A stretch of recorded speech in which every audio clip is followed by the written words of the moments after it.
Bienvenidos a esta conferencia que tengo el placer de presentar aquí en la Facultad de Ciencias de la Educación de la Universidad de Málaga. En primer lugar, agradecer al Grupo de Investigación Musitema, a la Facultad de Ciencias de la Educación y a la propia Universidad de Málaga por haber permitido y haber facilitado la organización de este evento, de esta conferencia, que me parece fundamental. Me parece muy interesante la temática que aborda esta conferencia. ¿Por qué? Porque si hay algo que creo que en lo que debemos incidir y que debemos mejorar es el desarrollo de la creatividad en los músicos y en la educación musical.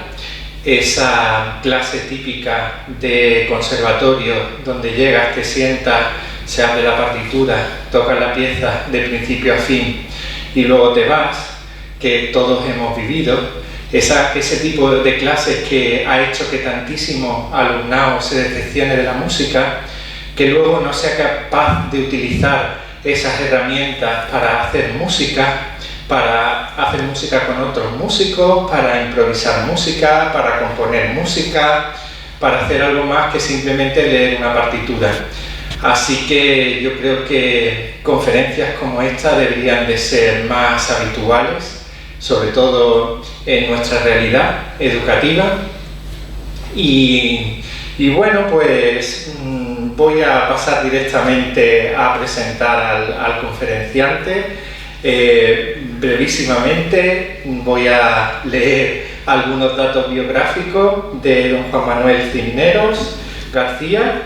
Él es compositor, instrumentista de teclado y especialista en improvisación en diferentes estilos. Estudió piano, obteniendo el título superior de piano en el Conservatorio Superior de Música de Málaga, máster en creación e interpretación musical por la Universidad Rey Juan Carlos, máster en fortepiano por el Real Conservatorio de La Haya, licenciado en filosofía por la Universidad de Málaga. Ya veis que escaso de formación no está.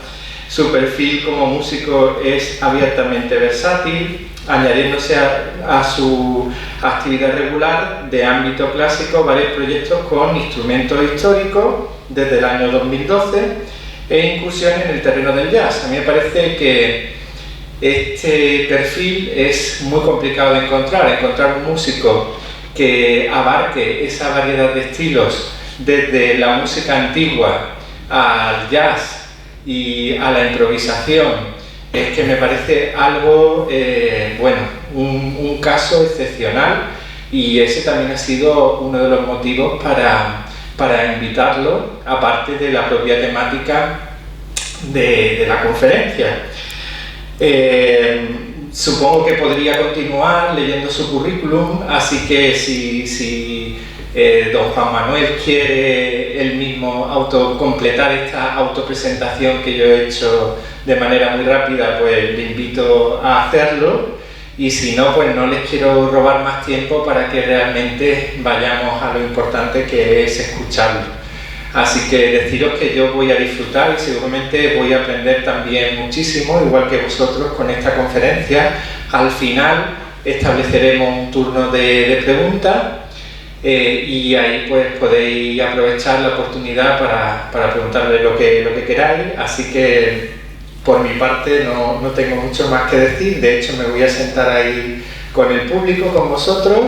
Y adelante, Juan Manuel, si necesitas algo me lo dices, y nada, aquí estamos, en tu casa. Muchísimas gracias, Daniel, por tu presentación. Sí quería añadir algo a los datos que has comentado, y es que el hacer tantas cosas tiene un precio, que es no hacer ninguna bien. Contener tantos asuntos siempre tiene su otra parte, ¿no? Pero de alguna forma, el tipo de músico, que me he ido dando cuenta con el tiempo en el que me he convertido, tiene esa característica. Es decir, la versatilidad, pero siempre, lógicamente, al precio de la falta de la especialización que es tan habitual en otros ámbitos. Pero dentro del mundo de la improvisación, eso es algo interesante, porque todos esos campos se enriquecen entre sí. Entonces, bueno, quería de todas formas redoblar mi agradecimiento a Daniel Mateo por su amable y cariñosa invitación. Yo debería decir que estoy un poco celoso de vosotros que seáis alumnos de él. Me gustaría, si fuera posible, robarlo o casi secuestrarlo y traérmelo de vuelta al conservatorio. Pero yo creo que ni yo puedo hacer eso, ni creo que él quiera. Pero en cualquier caso, también creo que es difícil aunar en una sola persona una carrera de excelencia en el ámbito artístico, como es su caso, tanto como pianista como compositor, pero haciéndolo bien. Y luego, por otro lado, una carrera brillante también en el ámbito académico, en el ámbito de la educación musical. Así que bueno, aprovecharlo mientras podéis. Y si os parece, pues vamos a empezar, y os propongo empezar con algo de música.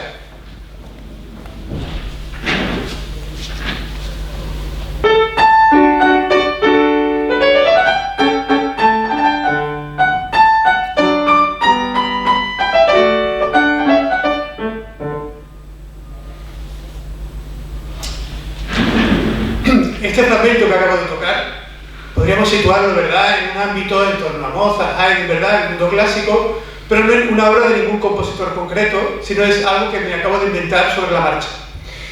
Es decir, algo que acabo de improvisar. Igual que me invento esa, me puedo inventar otra.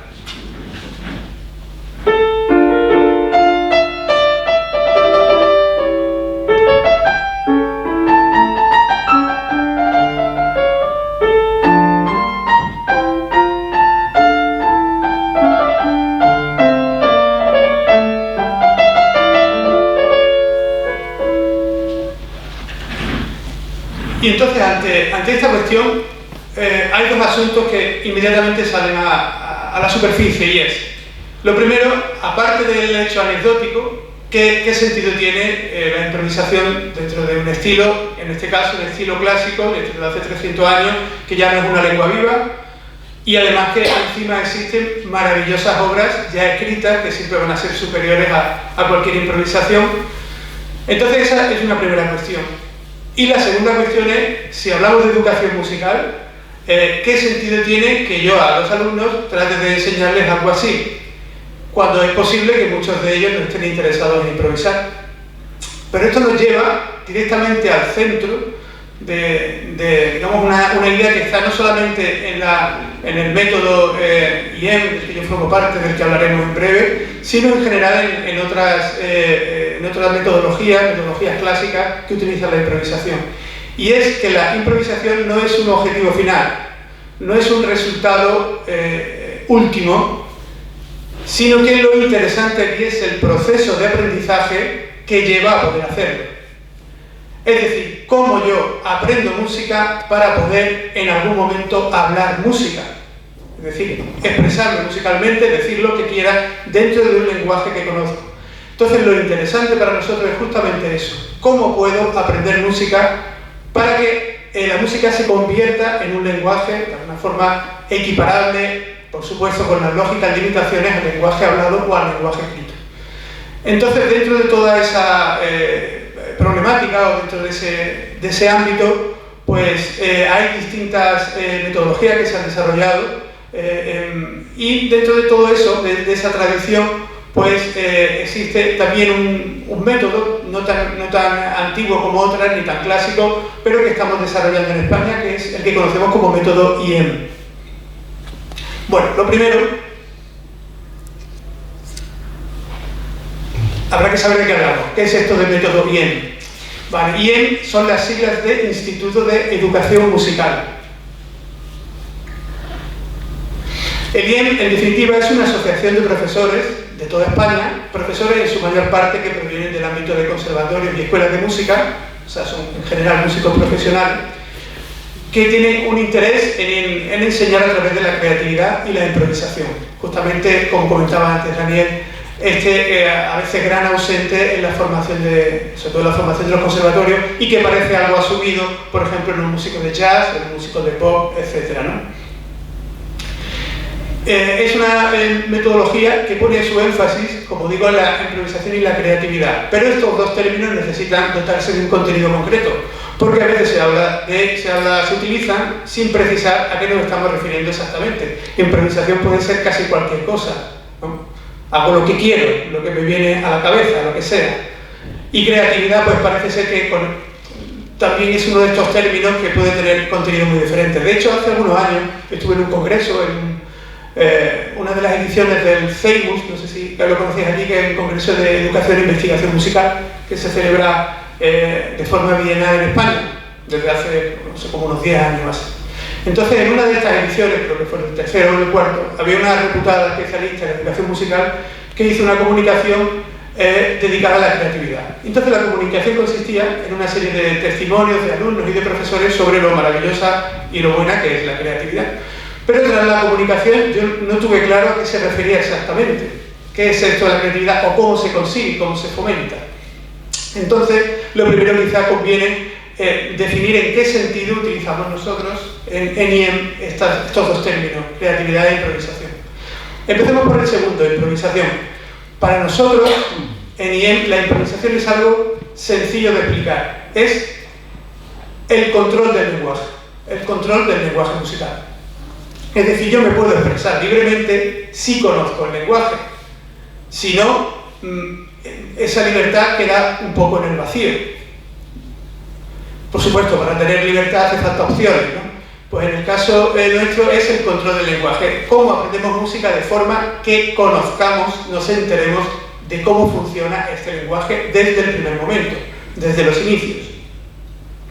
Por supuesto que estaremos todos de acuerdo en que a la hora de aprender una lengua es preferible saber lo que significan las palabras, no solamente aprender a pronunciarlas bien. Entonces, dentro del mundo de IEM, queremos acercarnos lo más posible a la forma en la que entendemos el lenguaje, hablado o escrito, pero dentro de la música.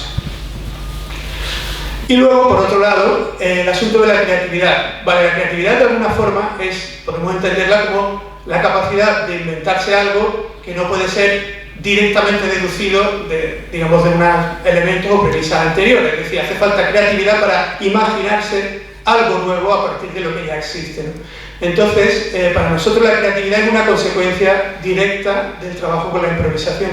Cuando nosotros desde el principio a un alumno le hacemos inventarse cosas, aunque tenga simplemente 2 o 3 notas, lo primero que aprenda, si ya está inventándose a partir de eso, se va a generar en él ese hábito, en él o en ella, por supuesto, ese hábito de entender la música como un lenguaje que uno puede manejar. Y esto se puede extender a cualquier nivel. Claro, en principio ya todos conocemos que existen metodologías muy desarrolladas y estupendas para la iniciación musical que ponen el énfasis precisamente en todo esto. Pero lo que a veces sucede es que hay un ámbito de formación musical muy extenso, normalmente que corresponde con lo que ya no es iniciación y lo que todavía no es, digamos, la universidad o el grado superior. Y entonces, en todo ese ámbito a veces estamos un poco huérfanos de metodología o de sistemas que nos permitan continuar trabajando en esa línea. Entonces, dentro de ese ámbito un poco más extenso de lo que a veces creemos, pues ahí es donde prioritariamente trabajamos nosotros dentro de la metodología IEM. Bien, dentro de IEM hay 2 herramientas esenciales que van íntimamente ligadas a la improvisación, que son el análisis y la educación auditiva. Claro, como la música la aprendemos normalmente leyendo primero, a diferencia del lenguaje que lo aprendemos escuchando, entonces de alguna forma, a través de nuestra metodología, tratamos de reconstruir de alguna forma ese proceso que fue natural en el caso del lenguaje. Como en la música muchas veces llegamos tarde, es decir, ya el alumno ha aprendido a leer y todavía no entiende auditivamente lo que está haciendo, entonces necesitamos que el material que el alumno trabaja se pueda descomponer en unidades más sencillas, es decir, el análisis, ¿no?, que consiste en descomponer algo en elementos más simples, trabajar con ello y, por supuesto, siempre desde la perspectiva de la comprensión auditiva, que es la otra gran, digamos, ausente de la formación de los conservatorios. Afortunadamente, ya en el grado superior sí que existe esta asignatura de educación auditiva, pero igual también llega un poco tarde. Además, claro, en la música, que es un arte de los sonidos, parece un poco extraño que la educación auditiva sea algo que hay que fomentar, pero así es, ¿no? Quizás tradicionalmente se pensaba que la educación auditiva la trae, o sea, digamos, la formación auditiva y la comprensión auditiva la trae el alumno que estudia música como de serie, la trae ya naturalmente, pero todos sabemos que no es así, salvo algunos casos. Vale, bueno, el origen del IEM tiene nombre y apellidos, que es el profesor doctor Emilio Molina, que fue catedrático en el Conservatorio Superior de Música de Madrid, catedrático de improvisación y acompañamiento. También fue profesor en SMUC, en Barcelona, y hoy día aún mantiene sus clases en la Escuela Reina Sofía, y ya pues por supuesto todo el trabajo en torno a la metodología. Entonces el IEM se originó a partir de un grupo de alumnos que empezaron a colaborar con Emilio Molina, pues en publicaciones, en cursos y demás, y poco a poco ese círculo se fue haciendo más extenso, pues a través también de otros cursos, además donde otros, como por ejemplo fue mi caso, conocimos, digamos, esta forma de trabajar. Y de esa manera pues se ha ido extendiendo hasta que hoy día, digamos, hay profesores de IEM en todas partes de España, en Canarias, en Cataluña, por ejemplo, está bastante desarrollado. Durante algún tiempo, por ejemplo, fue metodología, digamos, de referencia en el Conservatorio del Liceo, el lenguaje musical, y luego también algunas incursiones fuera de España que todavía, digamos, están en una fase más inicial, pero sobre todo en Italia, un poco en Francia, pero especialmente en Italia. Bueno, en cuanto a los principios fundamentales del IEM, de nuestra metodología, pues bueno, hay cosas que son realmente muy elementales y comunes a otras metodologías, como es el simple hecho de disfrutar a través del aprendizaje de la música. Parece una cosa como muy evidente de por sí, pero todos sabemos por la experiencia, si algunos conocemos los conservatorios y las escuelas de música, que a veces parece que esta cuestión tan básica se pierde de vista. Uno está, digamos, resolviendo problemas concretos, digitaciones, otras cosas, y parece que se olvida que al final estamos haciendo la música para disfrutar y para enriquecernos unos y otros. Luego, por otro lado, en IEM intentamos que la educación musical sea coherente y global. ¿Qué quiere esto decir? Que un mismo sistema, una misma forma de trabajar rige para todos los niveles. Por supuesto con peculiaridades, pero en general la forma con la que trabajamos, o sea, la forma de trabajar con un alumno de iniciación sigue los mismos principios si el alumno es un músico de excelencia. Es decir, utilizamos básicamente las mismas herramientas adaptadas lógicamente al nivel, pero básicamente una misma metodología. Y luego, en cuanto a, digamos, el asunto de la coherencia y la globalidad, intentamos también que la teoría musical con la que trabajamos, que en definitiva es la teoría musical un poco estándar, con algunas peculiaridades, pues en lo posible no tenga, digamos, inconsistencias ni digamos, esto que a veces nos hemos encontrado en la formación de conservatorios, de que el lenguaje que se utiliza en análisis no es el mismo que se utiliza en la clase de instrumento, ni es el mismo que se utiliza, por ejemplo, en la clase de armonía o de acompañamiento. Entonces, tratando de unificar, digamos, la teoría musical de referencia. Y bueno, pues ya de esto hemos hablado, el asunto de potenciar la creatividad a través del desarrollo del oído y demás, el análisis y todo. Ahora ya daremos un poco algunos detalles más concretos. Y como decíamos al principio, la improvisación no tiene por qué ser un objetivo final, sino una consecuencia de las maneras de trabajar, una consecuencia deseada, por supuesto, de una manera de trabajar, no tanto un objetivo final, porque a muchos no les interesa improvisar, no importa, pero aprenden de una forma parecida a la que aprendería, entendemos, un improvisador si lo hiciera de forma consciente, que es, como decimos, comprendiendo el lenguaje y manejándolo de una forma justamente eso, consciente. Vale, algunas cuestiones que tienen que ver un poco con cómo entendemos la improvisación, digamos, lo que hace falta para poder utilizar, digamos, para poder meterse en este mundo de la improvisación tal como nosotros la entendemos. Pues lo primero, hace falta tocar o cantar, porque estamos haciendo música, pero el nivel es diferente, puede ser desde un nivel inicial hasta un nivel, incluso yo he trabajado en niveles muy distintos, con profesores ya formados, sobre todo con profesores, también he trabajado con alumnos de enseñanza superior, en distintos países también, y todo eso, digamos, nos marca una barrera para ello. Luego, efectivamente, tener una comprensión lo más completa posible de lo que se toca. Digamos que el IEM no tiene como referencia el improvisador que hace algo maravilloso, pero luego es incapaz de explicar qué ha hecho. Esto es fantástico desde el punto de vista artístico, pero para nosotros la prioridad no es tanto, como digo, el resultado artístico, sino la cuestión didáctica, pedagógica, es decir, cómo la improvisación puede ser una herramienta. Luego, efectivamente, la improvisación es la prueba evidente de que hay un uso práctico del conocimiento, del lenguaje, del conocimiento del análisis, de la armonía, etc. Es la prueba más clara. Es como cuando alguien dice yo sé francés y dice, bueno, pues venga, empieza a hablar, ¿no? O a ver la conversación, entiendes de qué se habla, o ve una película, de qué va. ¿Entiendes? ¿No? Al fin y al cabo, la improvisación es la prueba más clara de que uno tiene un uso práctico de los conocimientos que ha aprendido. Para nosotros en IEM, todo el conocimiento musical siempre debe volcarse a la práctica. Esto, por supuesto, es común también con otras metodologías.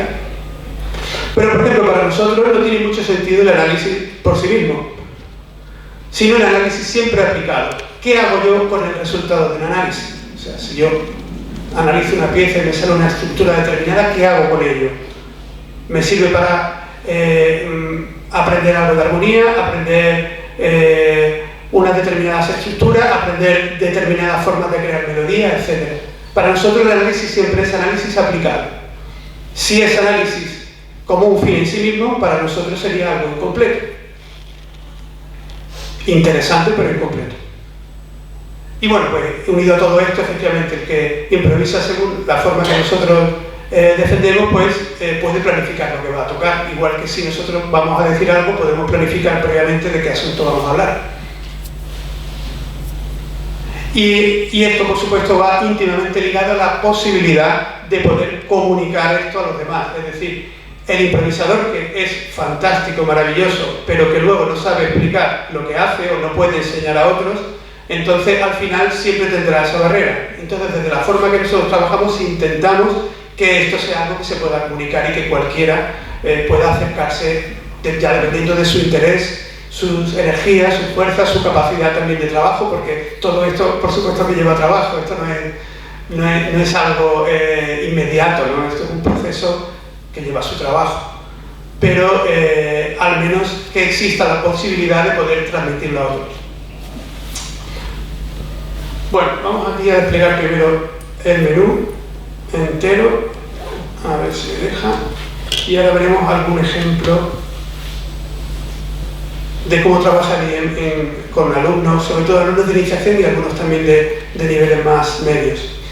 Vale, bueno, entonces, lo tenemos todo, ¿no? Vale, entonces, como decía, en IEM, las fronteras entre las asignaturas, entre las materias de la música, son para nosotros siempre un poco borrosas. Voy a ponerme de pie y me decís si se me escucha, ¿vale?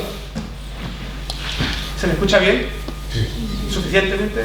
Utiliza el micro por fin, porque si no... Este que está aquí. Sí. Dale al on. Ahora. ¿Sí? Sí. Vale. Ok, entonces, como decía, para nosotros las fronteras son un poco borrosas. La clase de lenguaje es una clase en la que se toca. O sea, es un poco clase de instrumento. La clase de instrumento es una clase que también es un poco una clase de lenguaje, en la que también se puede cantar y se ve ritmo, teoría, además. La clase de armonía está mezclada casi con todo, porque una de las herramientas fundamentales para el trabajo en IEM, como ahora veremos, es la comprensión armónica. O sea, digamos, todo está un poco mezclado con todo. Por ejemplo, pues hay ámbitos un poco más laterales, ¿no? Como el acompañamiento de danza. No sé si alguno conoce aquí ese oficio, el oficio del pianista acompañante de danza. Es un caso típico de músico que necesita improvisar, pero además controlar su improvisación. Porque en clase la maestra le va a pedir, pues mira, toca primero 16 compases en 3×4, carácter ligero. Luego tienes que cambiar a otros 16 compases, ahora cambia compás de 4 y tienes que hacer o cambiar compás de 2 y tienes que hacer una polka, en fin, toda una serie de cosas que implican manejo y control del lenguaje. Y la maestra en la clase de danza puede estar corrigiendo, o sea, decir, rectificando y decir, no, mejor eso no lo hagas, esta otra cosa. Y el pianista tiene que poder responderle. O sea, que no le vale tocar una obra, ¿no? Decir, bueno, pues toca esta obra, ¿no? Tiene que tener esa flexibilidad. Entonces es el tipo de improvisador también que a nosotros nos interesa. Vale, y entonces, si os parece, vamos a ver algunos ejemplos para poder ver los vídeos y comprobar antes que tengo que parar la presentación. Entonces eso tendrá un pequeño trámite ahora, ¿de acuerdo?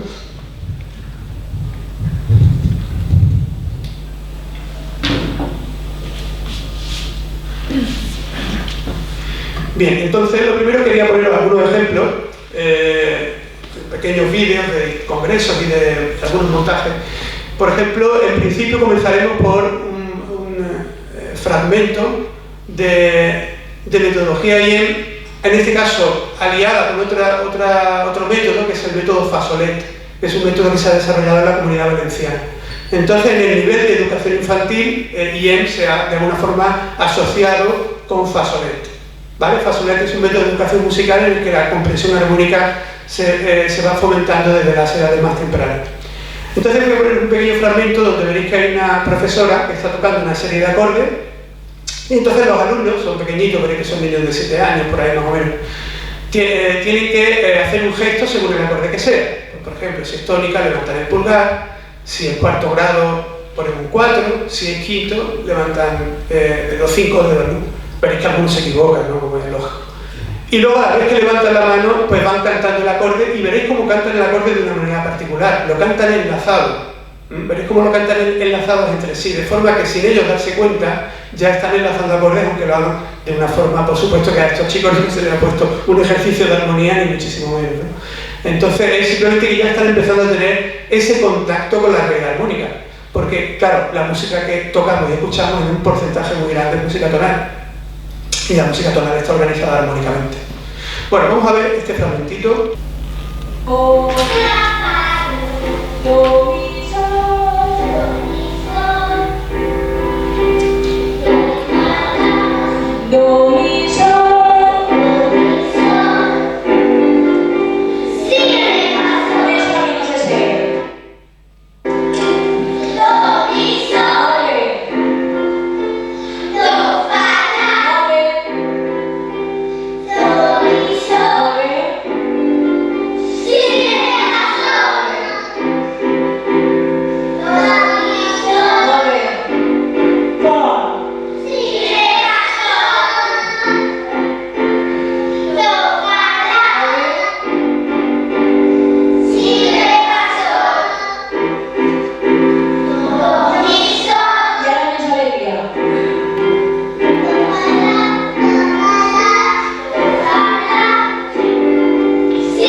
Fijaros, esto yo creo que le podría costar incluso a músicos profesionales, mientras prepara la siguiente parte Juanma, pero esto que hacen los niños de una manera tan natural aquí en este vídeo, yo recuerdo cuando estudiábamos en el conservatorio que un juego que hacíamos es que toca un acorde e intenta reconocer las notas que hay en el acorde. Sin embargo, aquí eso lo están haciendo niños que no han estudiado necesariamente en el conservatorio. Claro, no les ha dado tiempo, son muy chicos, ¿no? Vale, entonces ahora, no te vayas muy lejos, Dani, voy a poner otro vídeo, vale, aprovechando ya, a ver si ahora consigo, a ver, no sé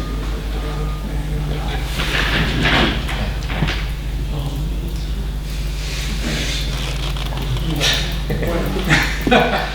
Vale, vamos. Si quieres buscar sí, vale. Si no, de todas formas se puede buscar en YouTube. Ah, mira, ya está aquí. A ver. 3 y... Eso, y ahora yo voy a ir cortando el vídeo y os voy comentando por trocitos. Vale.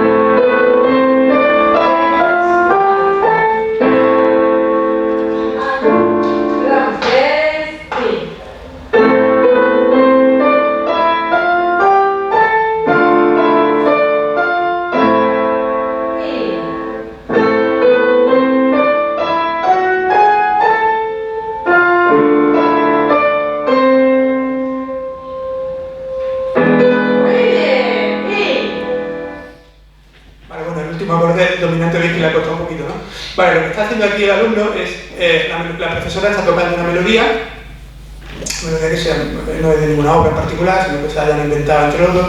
Entonces esa melodía, el alumno tiene, eso es una clase de piano, no es una clase de otra asignatura. Entonces el alumno tiene que ir poniendo los acordes que corresponden a cada parte de la melodía. Hay unas partes que va con tónica, otras con cuarto y otras con quinto. Este alumno es del nivel más inicial, hay otro que eso ahora veremos más adelante, que lo hacen sobre la marcha, es decir, le da a la profesora una obra nueva y entonces, una obra lógicamente escogida con unas condiciones particulares para que no sea muy complicada, y entonces el alumno en tiempo real, mientras la profesora está tocando la obra, él va haciendo una reducción armónica, o sea, va tocando los acordes que son en cada momento. Son obras que tienen solo primero, cuarto y quinto. Entonces, de alguna forma, el alumno ya está asimilando el contenido armónico en un primer contacto con la obra. Pero eso lo veremos un poco más adelante. Vamos a seguir un poco. Bien, así suena la tónica. Y así la tónica. Vale, esto es algo un poco parecido a lo que hemos visto con Fa Solet. Son alumnos mayores, más mayores, pero son alumnos de lenguaje musical. Entonces el profesor les está presentando una canción y entonces ellos también tienen que asociar si es tónica o dominante con un gesto. O sea, no es una coreografía, no es algo muy, digamos, bonito especialmente, no es como un baile, sino simplemente un gesto. Entonces, cuando es dominante, levantan las manos, cuando es tónica, están abajo, y entonces el profesor va cambiando de acorde.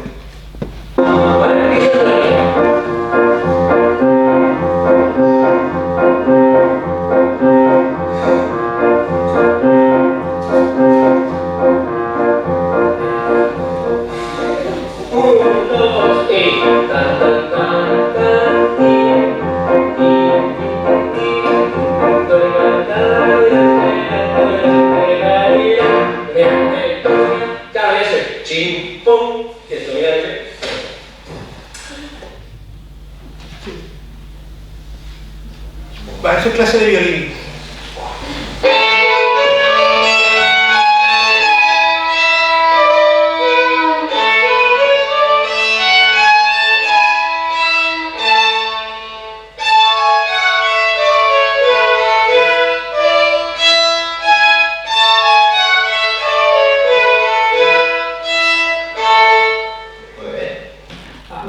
En este caso es una forma de hacer un trabajo parecido al del primer vídeo con los de piano, la profesora y el alumno, pero en este caso en clase de violín.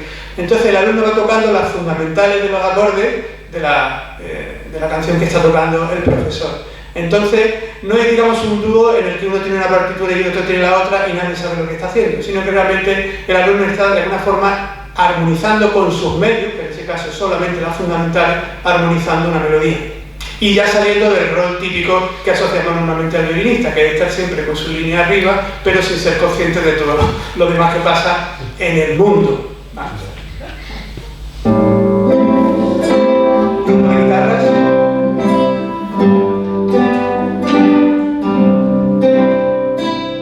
Muy bien, pues ahora la cosa consiste en que cada uno se tiene que elegir un camino dentro de esos enlaces. Tenéis 3 notas en cada acorde, entonces cada uno tiene que ir eligiendo una nota de cada acorde.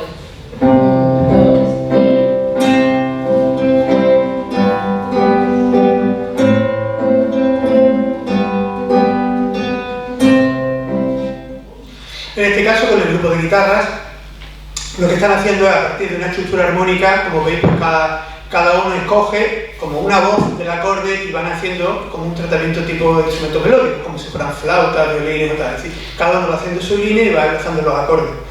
O sea, bueno, se produce el enlace como un resultado general, ¿no? Pero cada uno va haciendo su línea y va siendo un poco consciente del contorno de cada voz.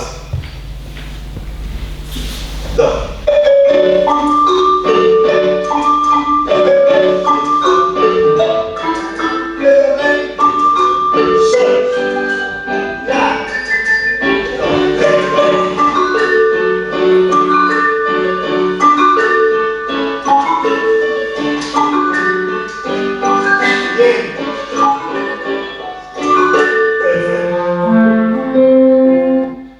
En la clase de percusión lo que están trabajando son con los patrones, lo que llamamos patrones rítmicos, que cuando tienes un acorde,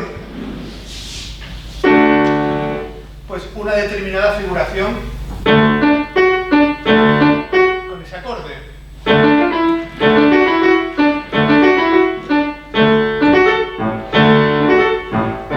Etcétera, ¿no? Entonces, en este caso, pues ellos están construyendo la estructura armónica, cada uno haciendo un patrón diferente con los acordes que son, ¿no? Vale, vamos a ir, si te parece un poco más, vamos a saltar un poco, voy a adelantarlo por abajo si no te importa, y vamos a irnos hacia la clase 1, hacia la clase de cuerdas, a ver, eso. Estamos ahí y ahora vamos adelantando la bolita. A ver, pasamos eso. Aquí, dejamos aquí un momentito. Vale, ahí. Eso es. Esto es reducción armónica en tiempo real.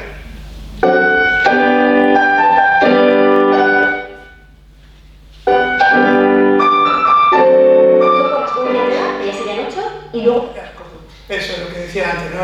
Se le da una partitura con la que el alumno va a trabajar y entonces entiende, antes de poder tocar la obra, ya entiende su estructura armónica y puede tocar los acordes, ¿no? Lo que vamos a ver a continuación es una clase con un grupo de cuerdas donde la profesora, veréis que va dando unos acordes, los alumnos cogen las fundamentales y con eso van poco a poco construyendo como una pequeña pieza, ¿no? La estructura está basada en una canción gallega que se llama O Son do Ar, el sonido del aire.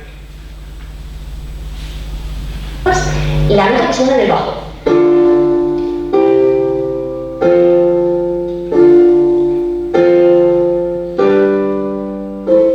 ¿Tocamos?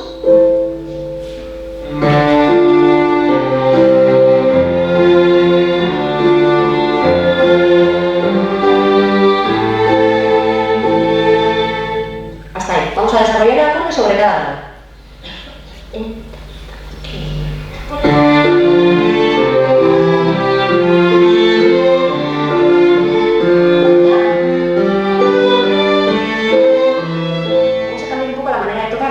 Por ejemplo, los chelos y la viola con Ana podéis hacer las fundamentales de los acordes y vosotras 5 podéis desarrollar lo que quede del acorde. Es decir, si ellas tocan re, ¿qué tocáis vosotras?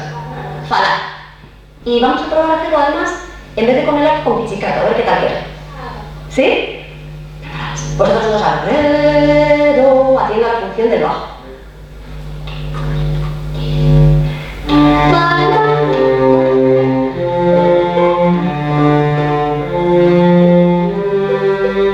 Pam, pam, pam.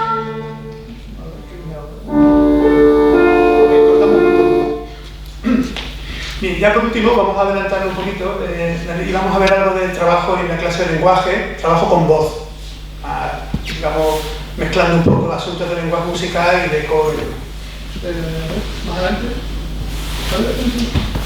Ahí, un poquito atrás, cuando empiece ese vídeo, un poquito atrás.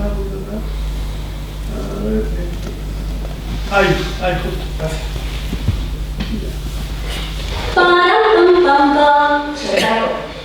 ¿Tenéis dibujo? ¿Cómo vas? Son patrones. 1, 2, y...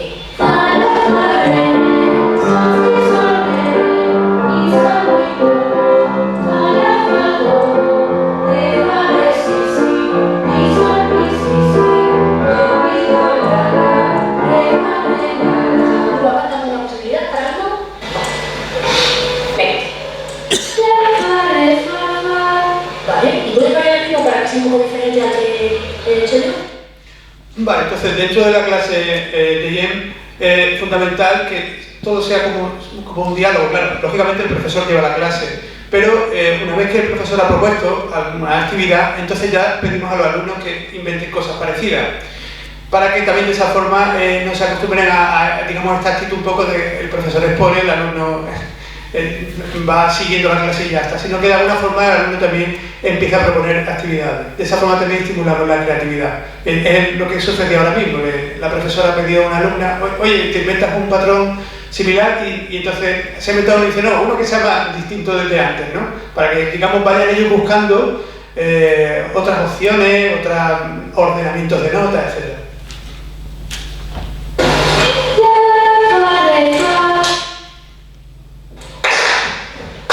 Percusión corporal.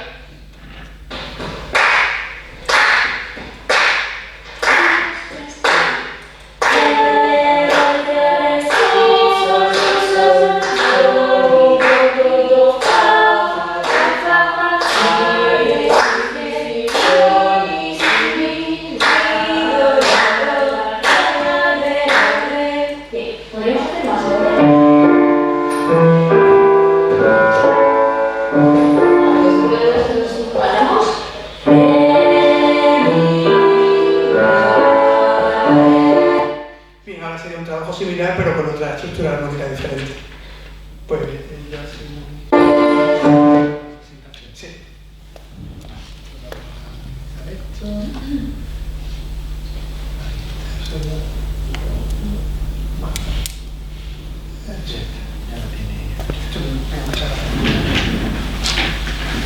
Vale, entonces no lo he dicho al principio, pero aunque podamos tener luego un momento de coloquio, interrumpir en el momento que queráis, ¿no? De participar o de preguntar algo, o lo que sea, ¿no? No hace falta que sea al final, ¿no? Bueno, voy a intentar ir avanzando un poco. Vale. Pasamos. Vale. Dentro de Metodología IEM tenemos una editorial que trabaja prioritariamente con los materiales y el método IEM, que es la editorial enclavecreativa.com. Bien, esta editorial tiene por un lado su propio catálogo de metodología IEM y también existen otros libros que, aunque no son de metodología IEM, pero son afines. Digamos una editorial que sobre todo está enfocada a materiales que tienen que ver con la improvisación, el análisis, creatividad, etc. Luego, por otro lado, también existe, bueno, para no, digamos, tener que salir de la presentación continuamente, pues no voy a ir dando a los enlaces y voy un poquito más ágil, pero bueno, podréis ver pues, la editorial con su catálogo, aunque precisamente hoy ha tenido un ataque informático, entonces hoy a lo mejor la editorial igual no la podríamos ver. Pero bueno, en cualquier caso, es una editorial que existe desde hace unos 10 o 12 años, quizá algo más, unos 15 años. Luego, por otro lado, existen artículos de descarga gratuita, artículos que tienen que ver con revistas de educación musical, también comunicaciones de congresos, etc. Tesis doctorales también. Dentro de los profesores de IEM tenemos actualmente 5 tesis doctorales. O sea, de propios profesores de IEM que ya son doctores. Esto es un proceso, digamos, que va también más lento porque, digamos, nuestro perfil es un perfil más de profesor de conservatorio y de escuela de música, no tanto del mundo, digamos, académico universitario. Por lo tanto, ese componente, digamos, más académico doctoral es algo que está ahora mismo muy en proceso, ¿no? Y luego, este asunto del vademecum, esto que veréis al final. Vale, esto de vademecum no es nada de farmacia ni de medicamentos, sino es que como existen muchos libros, muchas publicaciones en clave creativa que van sobre esta metodología, pues de todo, para la clase de violín, de flauta, de coro, de armonía, de improvisación y acompañamiento, por supuesto, ¿no? Que es materia directa. Entonces, como hay, como digo, tantos libros, se utilizan los términos, unos términos que en general tienen el significado habitual que estamos acostumbrados, pero a veces hay algunas precisiones. Entonces el vademecum es un glosario de descarga gratuita, es un PDF que se va actualizando cada cierto tiempo, y entonces es como una especie de diccionario de los términos musicales en el sentido en que nosotros los utilizamos. Pues porque a lo mejor no es, yo qué sé, un término como frase, ¿no? Ese término a veces tiene distintas acepciones, por ejemplo en el mundo anglosajón puede tener un sentido, en el mundo francés otro, y claro, como los libros que nosotros utilizamos son muchas veces traducciones de unos y de otros, pues con la palabra frase hay de todo. Yo a veces escucho en clases de instrumento a un profesor decir, vuelve a tocar esta frase. Y esto es una frase ya, para algunos, ¿no? Y para otros, en cambio, una frase es una cosa de 16 compases. Entonces, pues para nosotros, para tener, digamos, un referente, hemos desarrollado este glosario que es el vademecum, que como digo es de descarga gratuita.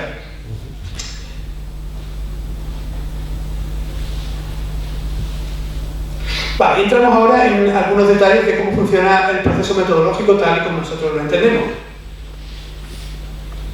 Vale, nosotros en IEM para la clase siempre partimos de una obra o canción. Es decir, nuestro punto de partida no suele ser un concepto abstracto.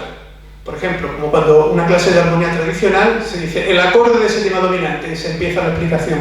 Normalmente nosotros partimos de una obra o canción que tiene ese acorde y entonces de ahí sale todo.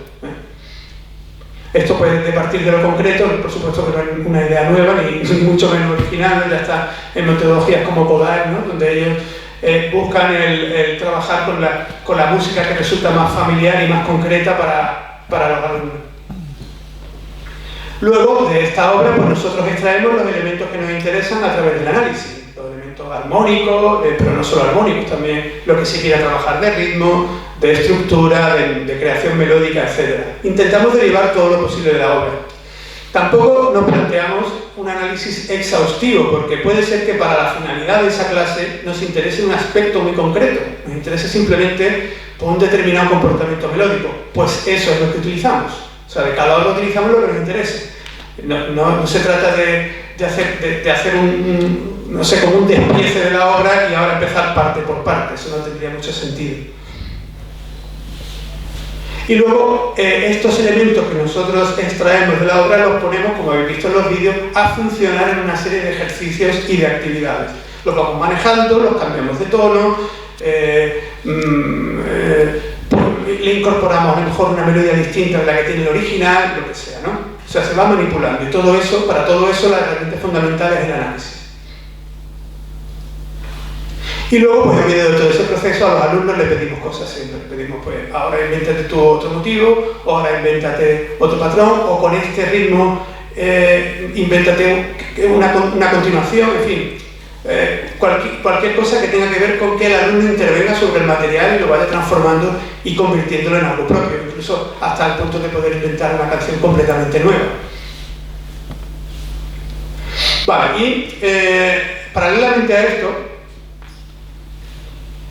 en IEM tenemos dos direcciones en la metodología. La primera de ellas, la que acabo de comentar, que es la partitura como punto de partida, es la más habitual.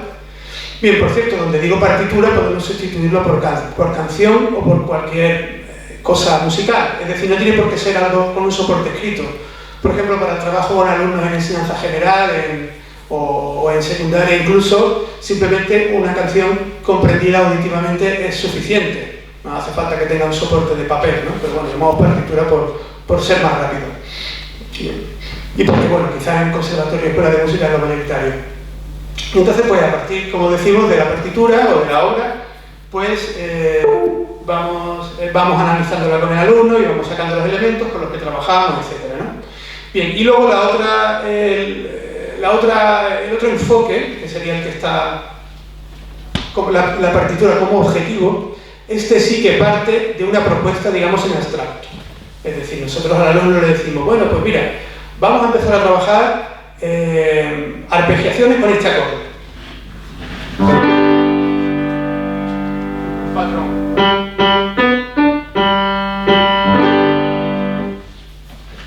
Luego lo vamos combinando con otros acordes y entonces vamos dirigiendo el proceso de forma que el resultado de este trabajo se parezca mucho a una obra con la que vamos a trabajar. Es decir, desde los elementos vamos reconstruyendo la obra y por eso decimos la partitura como objetivo. Y luego, pues finalmente de todo eso se presenta la obra y el alumno estudia la obra cuando ya conoce los elementos. Es como un proceso contrario al anterior. Y luego en todo esto hay dos principios básicos que pueden ser interesantes luego también para posible debate, que es, nosotros intentamos que la clase sea lo más posible un diálogo y no tanto una exposición, de forma que el profesor prioritariamente se dirigirá al alumno en forma de pregunta.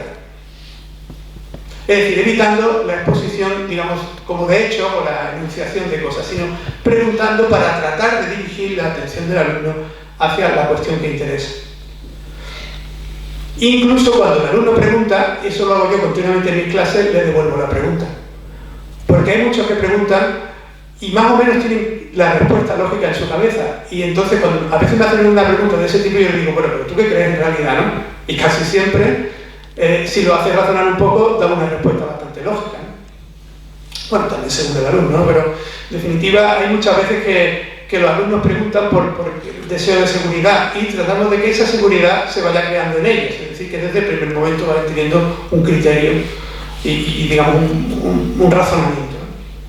Así que entonces, por un lado, guiar a través de preguntas. Por supuesto, esto es un ideal, no se puede hacer todo el tiempo, hay veces que hay que enunciar cosas, pero hacer todo lo posible en forma de pregunta.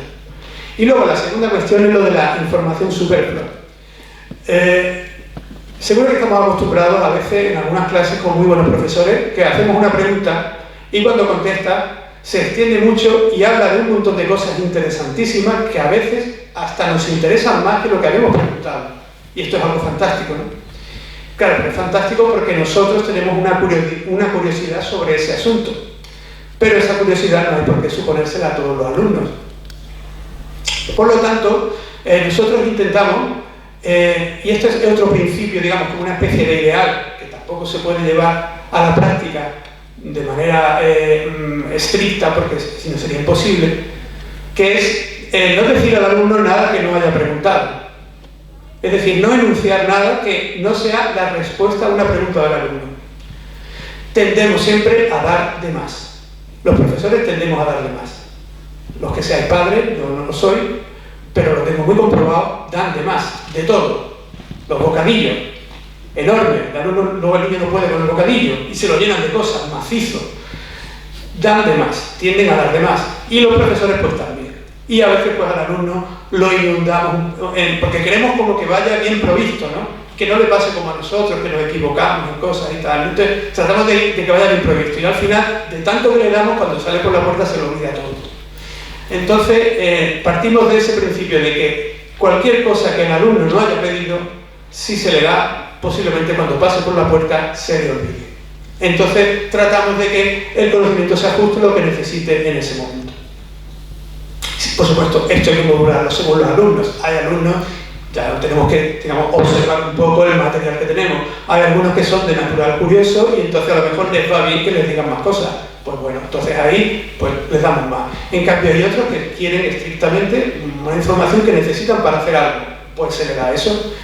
Y si el alumno no tiene más curiosidad, pues bueno, tampoco podemos forzársela, ¿no?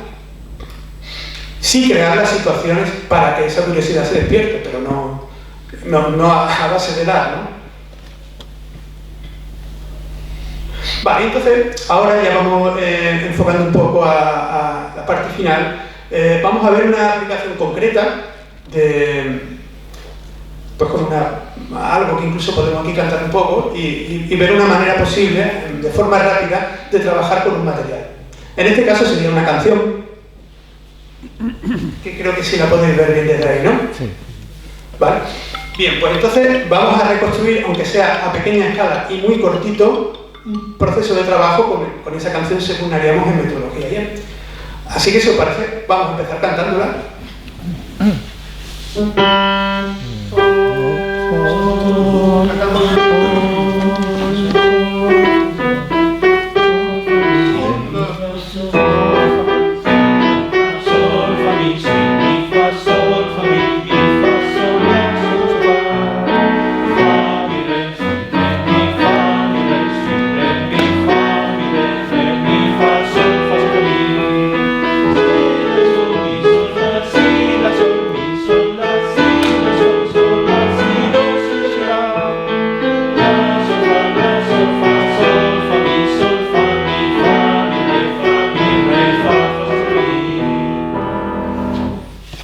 Igual que esta canción, podríamos haber cogido la tarara, cualquier otra. La canción debe tener algo que nosotros queramos trabajar. En realidad, cualquier canción popular tiene un montón de material. Algunas incluso son desafíos al análisis tal como nosotros lo entendemos. Canciones que son así simplemente, una melodía con una armonía. Las canciones populares tienen armonizaciones, digamos, como muy estandarizadas, pero luego hay otras que tienen ahí elementos modales que son más complejas, incluso canciones que admiten distintas armonizaciones, en fin. O sea que el mundo de las canciones populares tiene mucho más recorrido del que musical del que a veces se piensa. Bueno, pues lo primero que se hace es lo que acabamos de hacer. Se canta, se toca, en fin, se hace sonar con los medios propios de la clase. Bueno, se puede también trabajar el texto, todo eso, pero bueno, ahora para ir más ágiles vamos a seguir caminando. Y ahora, vamos entrando en el análisis de los elementos que nos va a interesar trabajar. Normalmente, al margen de que nos interese o no, la forma y el fraseo son partes que siempre están ahí, porque tienen que ver con la comprensión, digamos, del organismo musical. Comprensión básica, ¿no? El número de frases, la estructura, si hay contrastes, si no, etcétera, ¿no? Entonces, pues aquí ahí tenéis la partitura. Voy a levantarme un momento. ¿Se me escucha? ¿Sí? Vale. Ok, vale. Como veis en la partitura ya hay algún esbozo de análisis, ¿no? Pues tenemos, por ejemplo, unos corchetitos que cogen los primeros 4 compases donde dice pregunta y los otros 4 compases que hay debajo, que es lo que cierra la primera frase, pues correspondería a respuesta. Lo que sucede es que no está escrito porque está puesto así para que el alumno lo vaya completando. Pues digamos que esto es un trozo de uno de los libros que utilizamos nosotros. Vale, entonces, luego, bueno, esto de pregunta-respuesta también necesita de su pequeña precisión. Nosotros llamamos en IEM pregunta a... Bueno, voy a hacerlo de otra manera. En lugar de exponerlo, voy a lanzar yo precisamente la pregunta. ¿Qué es lo que decide que nosotros a algo en música le llamemos pregunta? Cuando no es conclusivo, ¿no? Cuando no se nota que hay un final claro, que se espera una segunda parte. Vale, no es conclusivo, efectivamente por ahí va la cosa, porque una pregunta termina arriba. Vale, y a alguien puede parecerle que algo es conclusivo y a alguien no. Entonces, ¿cómo podemos hacer que pongamos de acuerdo a un grupo sobre eso? Me parece que siempre en música tenemos que tener en cuenta las relaciones que hay con el lenguaje. Entonces yo siempre en esta parte, por ejemplo, ahí se ve claro, hay una semicadencia, ¿no?, sobre un quinto de la primera frase, no los primeros 4 compases. Entonces intentar que el alumno siempre vaya relacionando, por ejemplo, esa semicadencia con una coma en el texto y no un punto. Entonces hacer esas relaciones para que, como también comentabas tú al principio, el poder establecer esa no similitud entre el lenguaje hablado y el lenguaje musical. Vale, efectivamente, lo que vas comentando todo tiene mucho sentido, mucha lógica. La relación con el texto en la música popular es fundamental, ¿no? Y luego, por otro lado, lo que has comentado de la semicadencia dominante es otro factor que al final es objetivo. La armonía, cuando está escrita, es un factor objetivo, es decir, no hace falta ponerse de acuerdo en si eso no es cuando está escrito, ¿no? O se ve el acorde nota a nota. Entonces, normalmente nosotros en IEM definimos algo como pregunta cuando acaba en no tónica.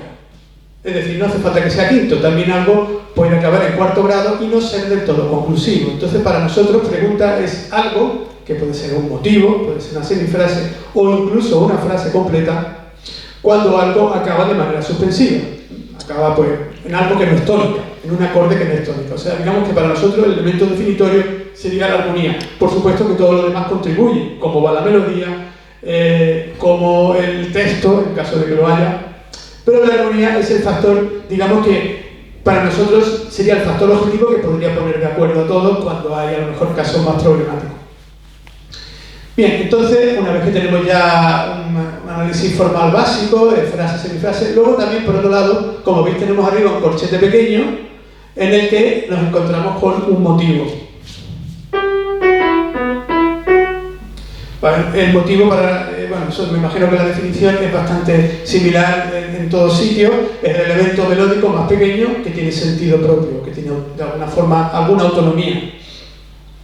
Aquí está muy claro porque como en el segundo compás se repite, pues entonces algo solo se puede repetir si ya se ha terminado, es decir, si está completo.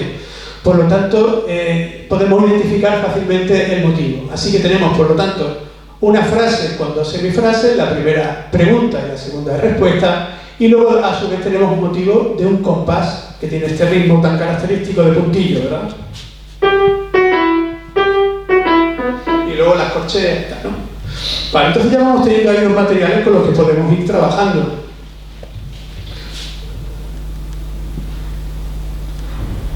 Vale, luego, igual que ahora hemos hablado del asunto de la pregunta y respuesta, pues en cada momento siempre a veces hay que discutir alguna cuestión teórica o plantearla, entonces este es el momento, ¿no? Pues se da la información que sea necesaria, sobre todo si hay alguna pregunta, ¿no? Vale, y entonces estos elementos que hemos extraído son los que luego vamos a utilizar para nuestros ejercicios y nuestras propuestas, ¿no? Pues vamos a verlo en la siguiente diapositiva.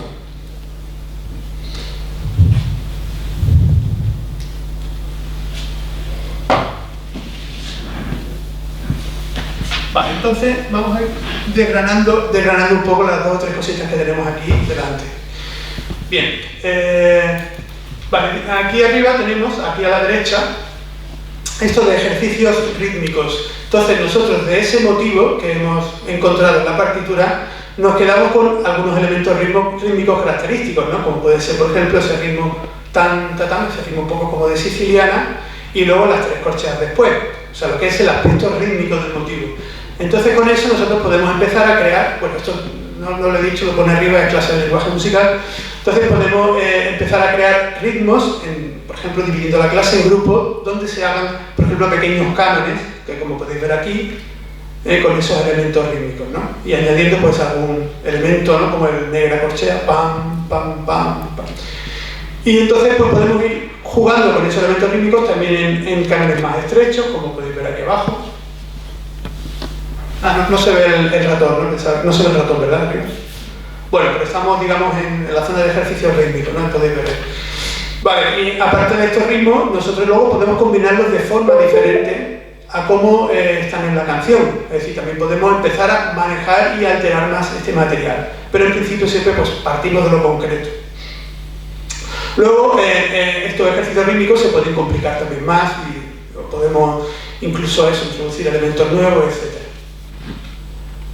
Luego, normalmente dentro de IEM una de las objeciones típicas cuando hemos hablado o hemos dialogado en congresos o similares es el excesivo énfasis en la armonía, que eso a lo mejor puede ser algo que también incluso nos pueda llegar a esa conclusión después de lo que hemos visto, ¿no? Los vídeos y todo eso, ¿no?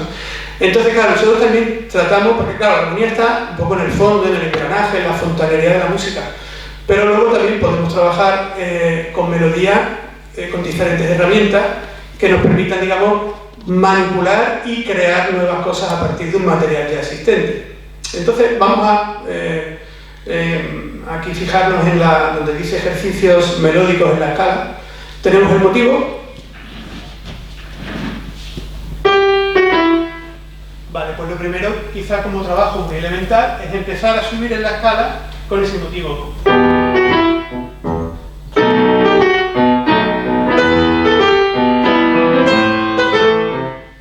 Fácil, es muy intuitivo, entonces los alumnos van cantando, es como un ejercicio de entonación que hacen con ese mismo motivo. Luego el motivo también puede extenderse más, ¿no?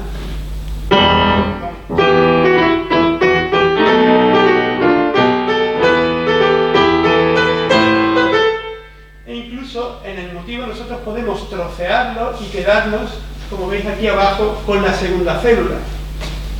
Porque tenía dos células, dos elementos. Y podemos utilizar este segundo elemento también.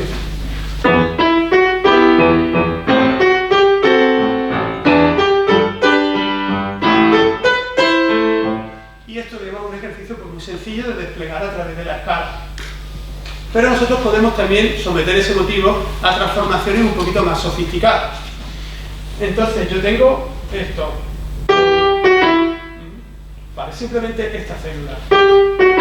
Y ahora, yo puedo esta célula moverla dentro del acorde empezando en notas diferentes del acorde. Es decir, ya no estoy en escala, ya estoy subiendo en arpegio. Entonces, si empiezo con sol, vamos a cantarlo. Sol, fa, mi. 1, 2 y sol, fa, mi. Vale, y ahora vamos a hacerlo desde la quinta del acorde. Si, 1, 2, si, la, sol. Vale, y ahora desde la siguiente nota, que sería... Pero estamos dentro de un acorde de mi. La siguiente por arriba sería mi. Vale, ¿y cómo lo haríamos? 1, 2 y. Claro, si hacemos damos cuenta de que no estamos haciendo exactamente lo mismo. Nosotros antes hacíamos sol, fa, mi. El fa es nota de paso entre sol y mi, ¿verdad? Sol, fa, mi. Luego cuando hacemos si, la, sol, si, la, sol, el la es nota de paso entre el si y el sol. Entonces, si ya ahora estoy en el mi, ¿qué dos notas voy a conectar? Mi y si. Y si, efectivamente, mi y si, porque estamos dentro del acorde.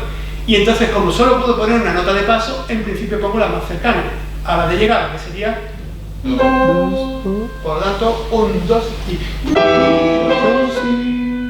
Hacemos todo desde aquí. Sol, fa, mi.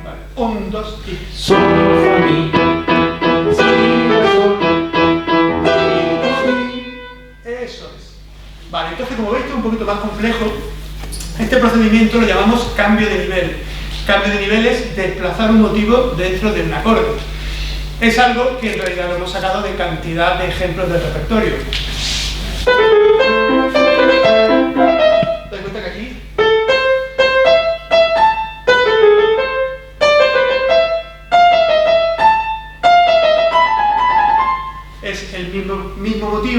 vas desplazando dentro de un acorde. Eso hay ejemplos por doquier.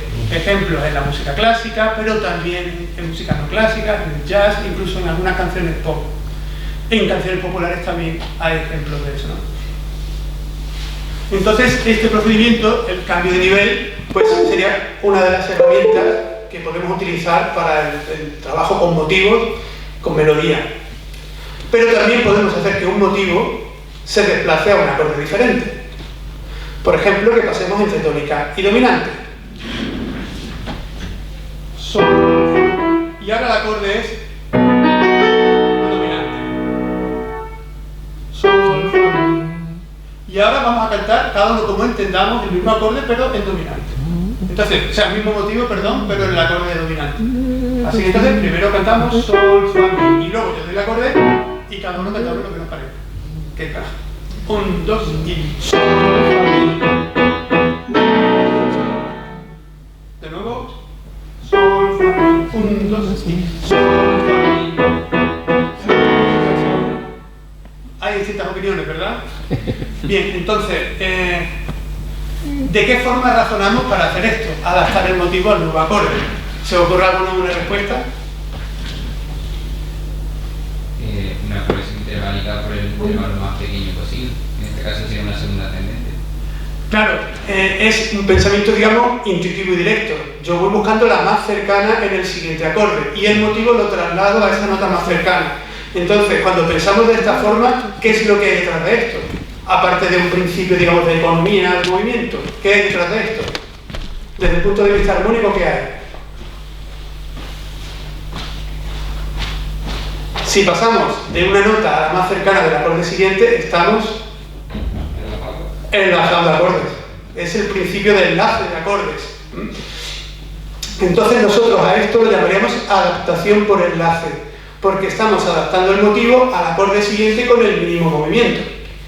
Eso también es algo que está por todos sitios del repertorio, lo que queráis. Pues no sé.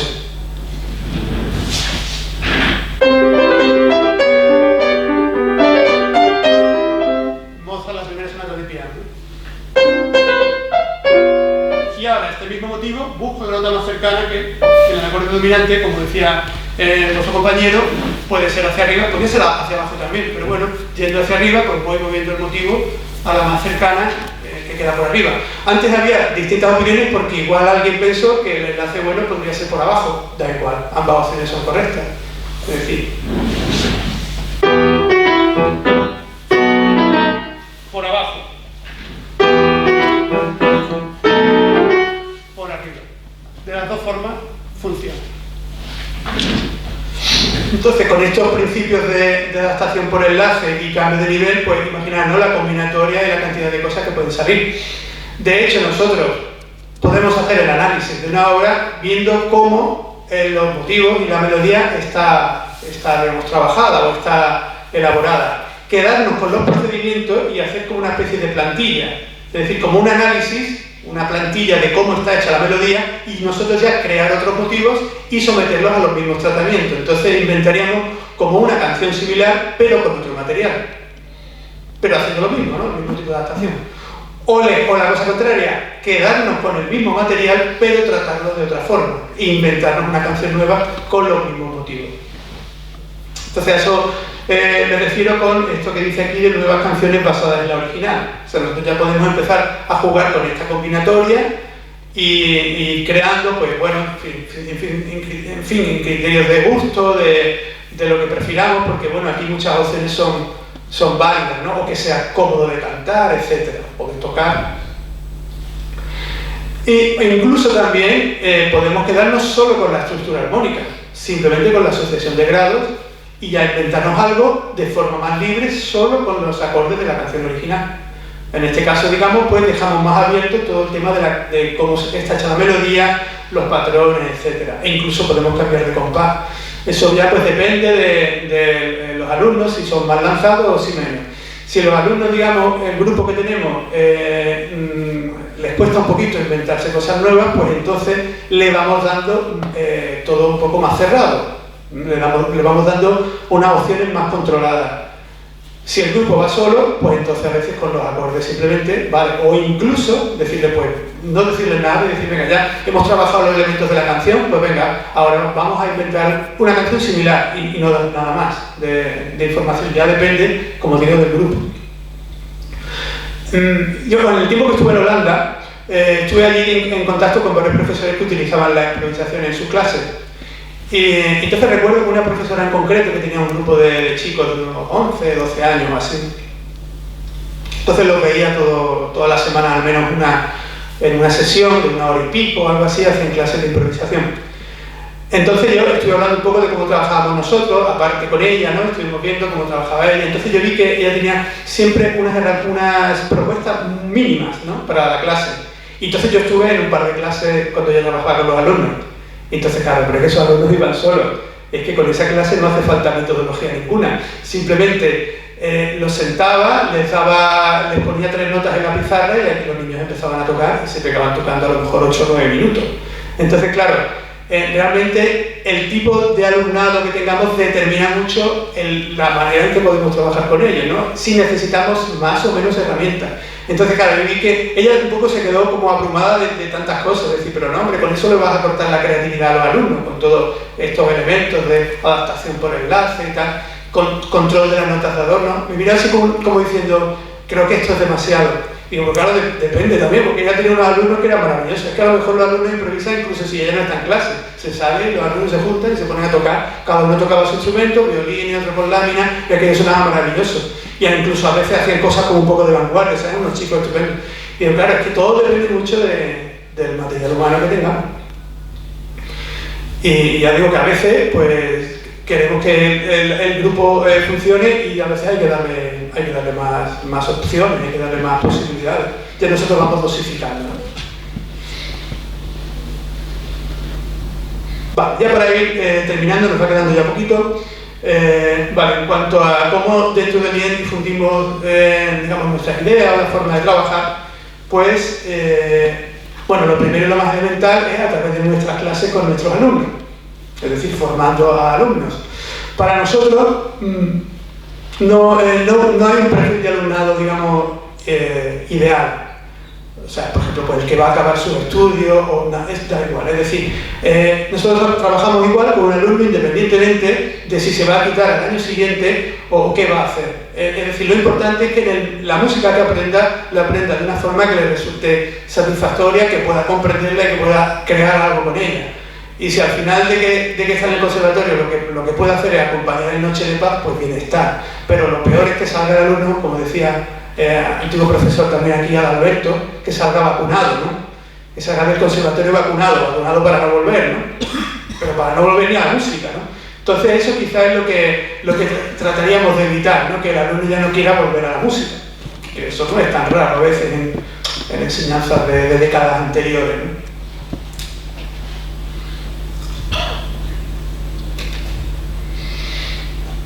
Y luego, pues a través también de cursos, congresos y zonas de intercambio de ideas, como puede ser, por ejemplo, este mismo entorno ahora mismo.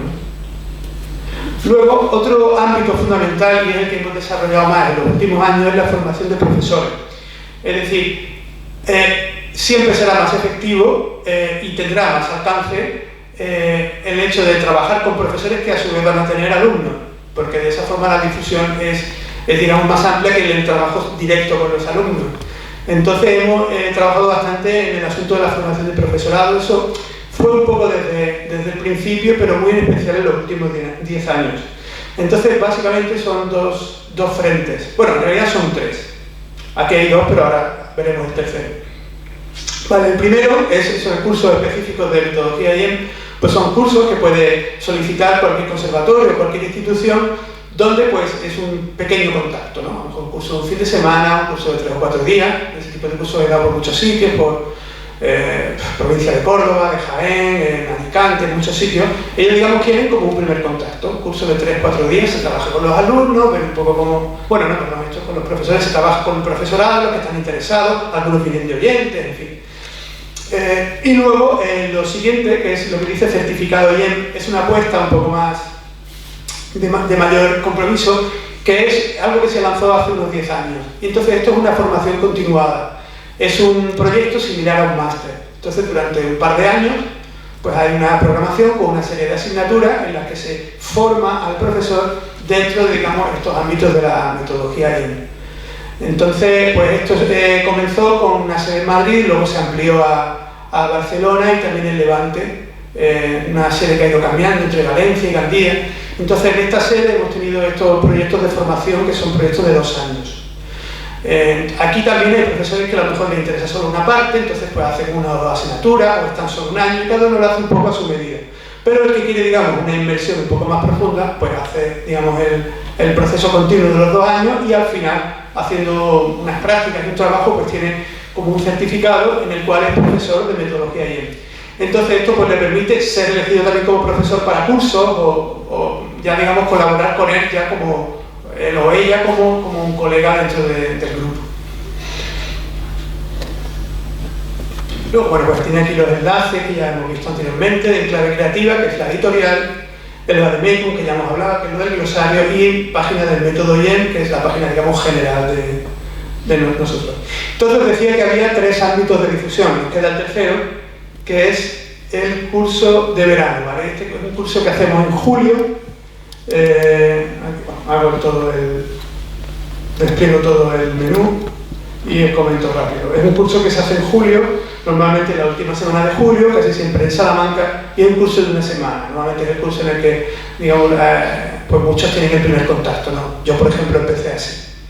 Fui a un curso de verano, en ese momento era en Cáceres, y a raíz de ahí empecé un poco a involucrarme un poquito más en el asunto.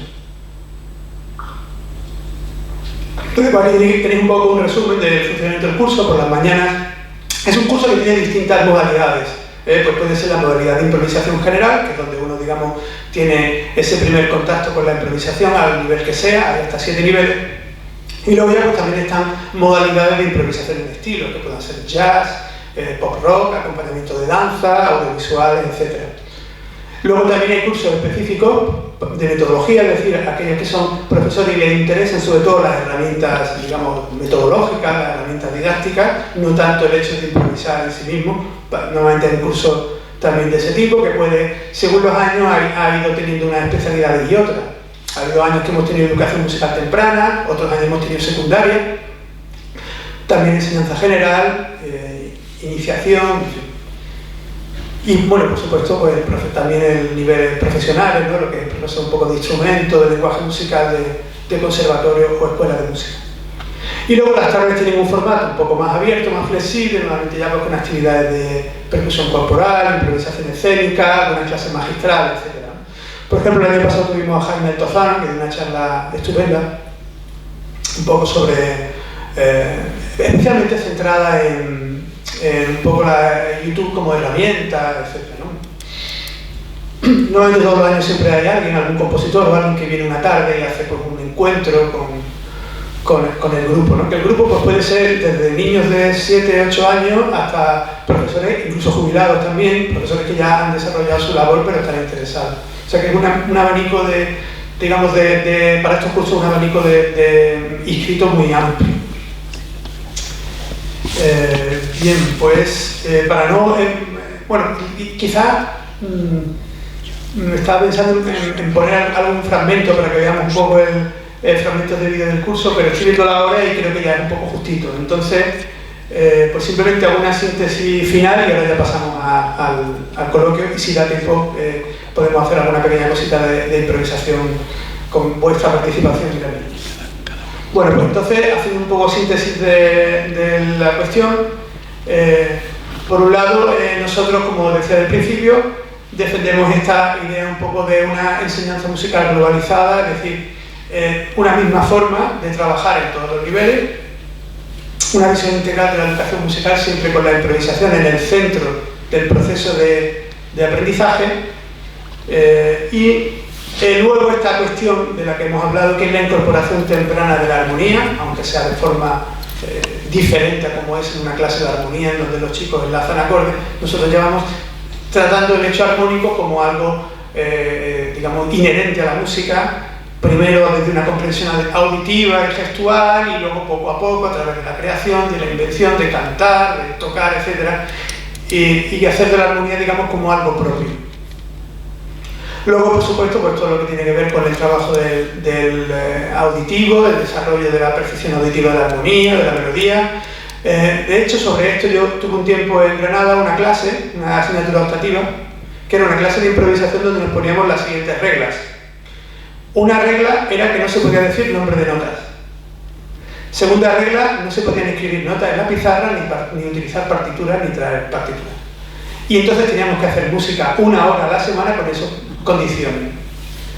Y entonces pues es interesante, ¿no? Porque digamos, se potencia todo lo que es la comprensión auditiva y el lenguaje que permita explicar lo que estoy haciendo sin tener que remitirme al papel, a la partitura continuamente, sino explicarlo a través del lenguaje, o sea, de cómo funciona el lenguaje. Pues ahora vamos a tocar sobre un acorde de primer grado, comienzo la melodía sobre la tercera, en fin, lo que es entenderlo sin la necesidad del papel escrito con las notas.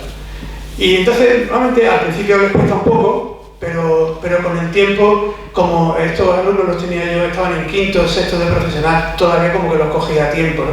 En el fondo, claro, es que tiempo, porque decir que muchas veces ya, luego ya pasan algunos años y ya todas estas cosas les cuesta mucho. Pero bueno, aún así yo trabajo también con profesores ya formados y normalmente lo que sucede es, la mayoría tenemos un montón de música dentro, porque hemos tocado mucho y hemos cantado un montón. Entonces es encontrar la forma de que eso salga un poco afuera, pero la música la tenemos dentro, ¿no? Aunque no seamos conscientes. Y ya por último, en relación con todo esto, dos ideas y ya concluimos. La primera es que todo esto no significa, ni tiene por qué significar, un menoscabo de toda la otra parte técnica esencial de la formación del músico, sobre todo si hablamos de conservatorio. Lo que claro es que hay que gestionar el tiempo de la clase de una forma eficaz para que haya tiempo para todo. Pero lógicamente esto no debe significar ningún descuido de todas las cuestiones técnicas, musculares, etcétera, de la formación del instrumentista o del cantante. Es decir, todo esto está integrado, debe estar integrado. Y luego lo siguiente, que cuando trabajamos dentro de esta metodología, pues a veces esto es como una especie de veneno que se inocula en algunos alumnos y a veces muchos, que en principio a lo mejor podrían no encontrarse identificados con una carrera musical, terminan encontrando una salida a su gusto por la música y su pasión por la música sin que sean los cauces habituales, es decir, los cauces de acabo el profesional, empiezo el superior, luego bueno, doy mis concertitos, tal, voy buscando mis oposiciones, en fin, un itinerario común de muchos. Sino que hay algunos que a lo mejor se quedarían en este proceso a la mitad porque no les interesaría, pero encuentran su salida en el mundo musical por otro sitio.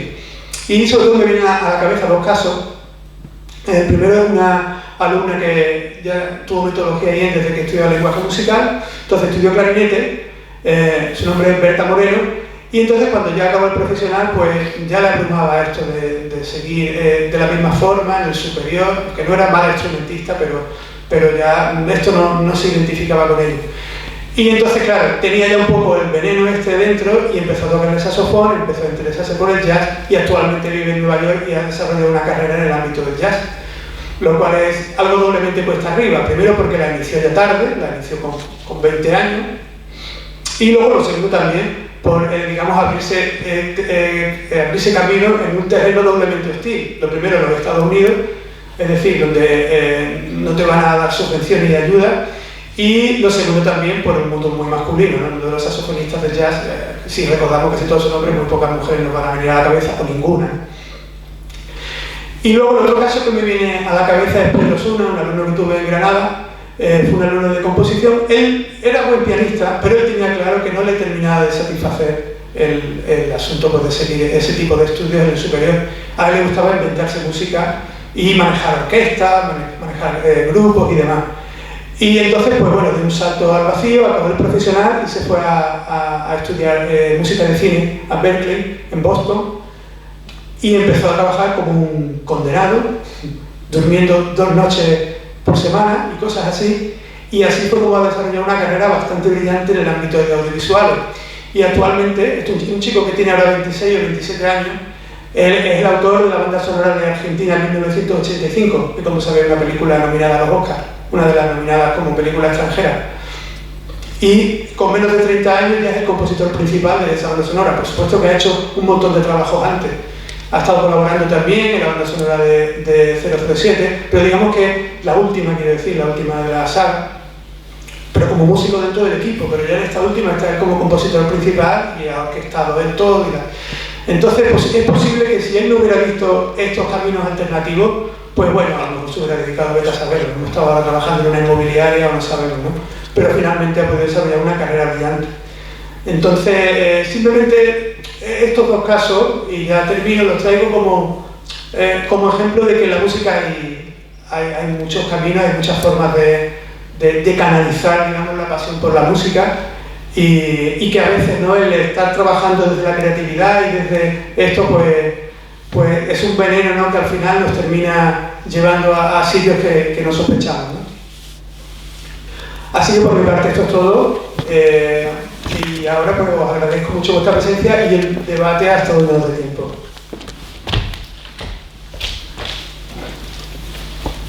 Bueno, le damos un aplauso a la conferencia.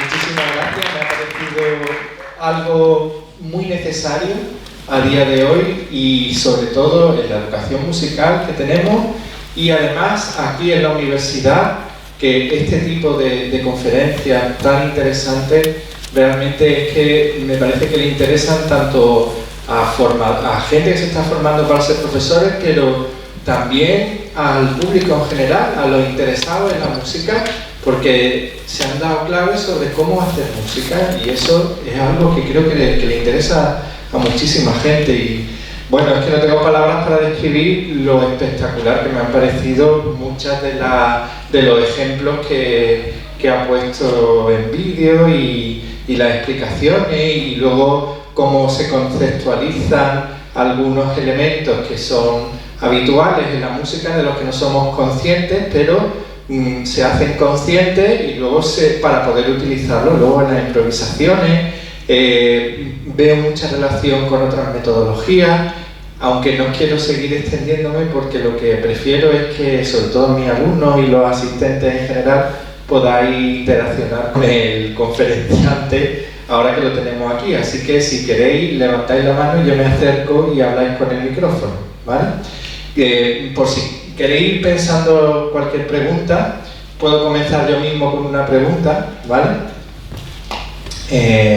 Espero que no sea muy complicada. Y es con respecto a los libros, creo que son 4 que tiene publicado Emilio Molina, o por lo menos los primeros que publicó.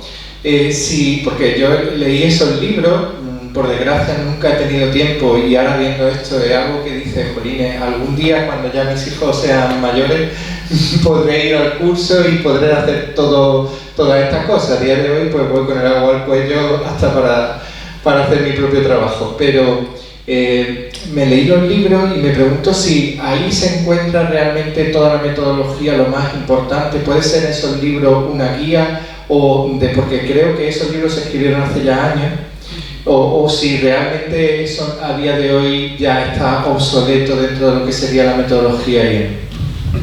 Vale, la pregunta es muy relevante porque efectivamente hay una serie de materiales, que eso fueron los que publicó Emilio Molina cuando digamos que casi IEM no existía, es decir, esto era como una aventura personal.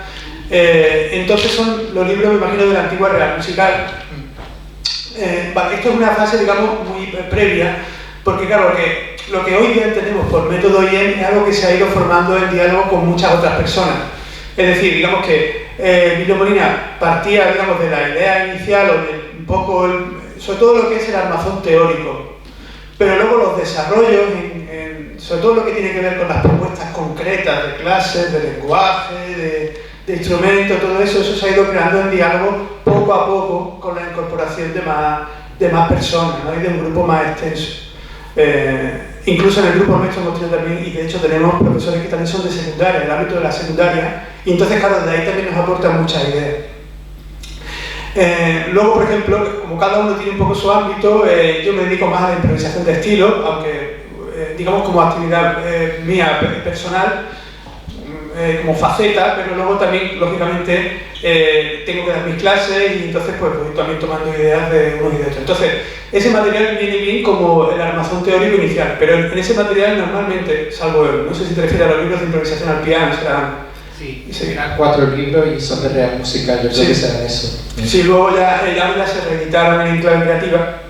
Entonces, creo que quizá el último ya está hecho desde una perspectiva un poco más actualizada, porque son libros que son planteamientos en abstracto, o sea, son estructuras y propuestas en abstracto. Entonces, claro, lo que hemos ido desarrollando luego en IEM ha sido el trabajo a partir de material concreto, o sea, de obras, y de las obras sale todo. Entonces, el enfoque, digamos, de esos primeros materiales es un enfoque, digamos, más parecido un poco a la tradición, ¿no? Dentro de que tiene un poco su originalidad, pero en definitiva es como estos libros de acompañamiento, de improvisación, que no parten de obras concretas. Entonces, claro, lo que ha venido después, ya décadas después, es todo el trabajo a partir de repertorio concreto y canciones, lo que sea, y ya luego lo que es un poco las herramientas metodológicas. Si tuvieras que recomendar algún texto en concreto para que alguien se iniciara, o incluso que fuera completo, ¿hay algún compendio o algún texto en concreto, aparte o simplemente los que ya has recomendado, por si quieren introducirse en este mundo? Ajá. Pues es que también depende de la perspectiva. Si la perspectiva es, digamos, para conocer lo que son los fundamentos teóricos de la metodología, sí que hay un texto que yo puedo pasar a referencia, un libro muy grueso, digamos, en el que está un poco por todo lo que son los fundamentos teóricos, todas las referencias y todo. Pero no sé si es bueno para hacerse una idea inicial, porque es digamos, como... no sé qué ejemplo te podría poner, ¿no? Como el que le interesa el mundo de los coches, ¿no? Y le da un tomo de mecánica, ¿no? Entonces, a lo mejor igual al que le interesa los coches le gusta también saber los modelos a lo largo de la historia, le gustan, yo qué sé, saber los tipos de pintura, los acabados, en fin, muchas cosas que no son solo el libro de mecánica. Entonces, yo creo que en este caso, lo que puede ser un buen contacto es, depende de la especialidad de uno, si es de lenguaje musical, o si es de piano, de violín, de flauta, el que sea, algún libro simplemente en clave creativa que sea de esa especialidad. Entonces ahí verá un poco la metodología ir funcionando en la especialidad que es propia. Estupendo. O sea que hay de todo, hay libros de casi todos los instrumentos, me parece que de cuerda y todo, de viola, de violín, de piano, también hay lo que quiera, y lenguaje musical. Quizá lo de lenguaje musical puede ser de los más interesantes, porque son los más genéricos, ¿no? Donde a lo mejor se puede ver elementos aplicables a más casos, ¿no? En caso de que uno, digamos, quiera algo, eso, muy general, ¿no? Bueno, si habéis pensado alguna pregunta, me acerco aquí y allí, ¿verdad?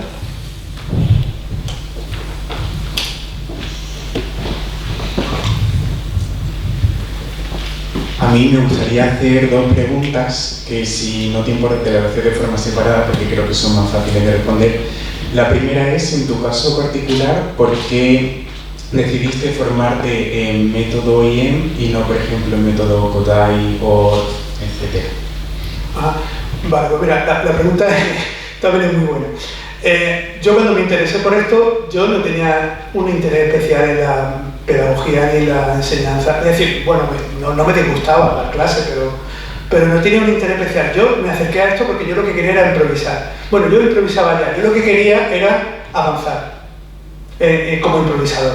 O sea, yo me acerqué a esto por un interés exclusivamente egoísta y personal. Y entonces, y bueno, de hecho, cuando he tenido cursos con profesores, hay muchos que se acercan desde esa perspectiva. Y luego ya, cuando descubren lo otro, ya se dan cuenta si quieren seguir o no.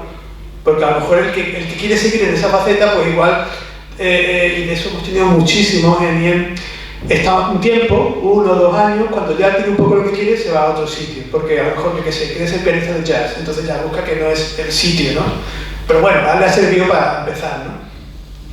Lo que pasa es que luego, claro, uno descubre todo lo otro y entonces, claro, se da cuenta de que, por lo menos en mi caso, de que la enseñanza es una parte muy importante de la actividad profesional y entonces, pues, ¿por qué no conectar ambas cosas, no? Ese interés que en principio era, como te digo, egoísta, puro y duro, empezar a conectarlo con las clases e empezar a ver si esto puede servir para algo, ¿no? Para alguien que no sea yo. ¿No? Fantástico, gracias. Y la siguiente pregunta que quería hacer era si piensas que esta metodología IEM se puede implementar de forma integral, completa, global, en los conservatorios de música, teniendo en cuenta el currículum y la normativa vigente, y voy a ir más allá, en cursos de tercero y cuarto de enseñanza básica, donde las horas de instrumentos, o sea, las clases de instrumentos son media hora a la semana, y además teniendo en cuenta que cuando terminen cuarto de básica, si quieren conseguir, o sea, si quieren continuar sus estudios, tienen una prueba de acceso en lo que en la parte instrumental pues se le va a dedicar mucha atención a la parte técnica, ¿no? Postural, etc. Vale, aquí hay dos cuestiones. La primera, que, a ver, siempre este método, esta manera de trabajar, nunca se puede generalizar por una razón muy sencilla, por el material humano. Es decir, hay distintas sensibilidades de los profesores, muy distintas, y entonces pues eso hará que a algunos les interese esto y hay otros que no les interesa nada. Entonces, bueno, no pasa nada, cada uno hace su trabajo como entiende, lo que tiene que hacerlo, lo mejor que puede y ya está. O sea, no se trata de hacer ningún tipo de proselitismo, ¿no? De veniros que esto está muy bien. Bueno, quien le interese sí, quien no, pues bueno, que siga. Entonces, eso sería la primera cuestión, el material humano, ¿no? Entonces, esto tiene que ser siempre de profesores sueltos. O sea, en conservatorios estamos, ¿no?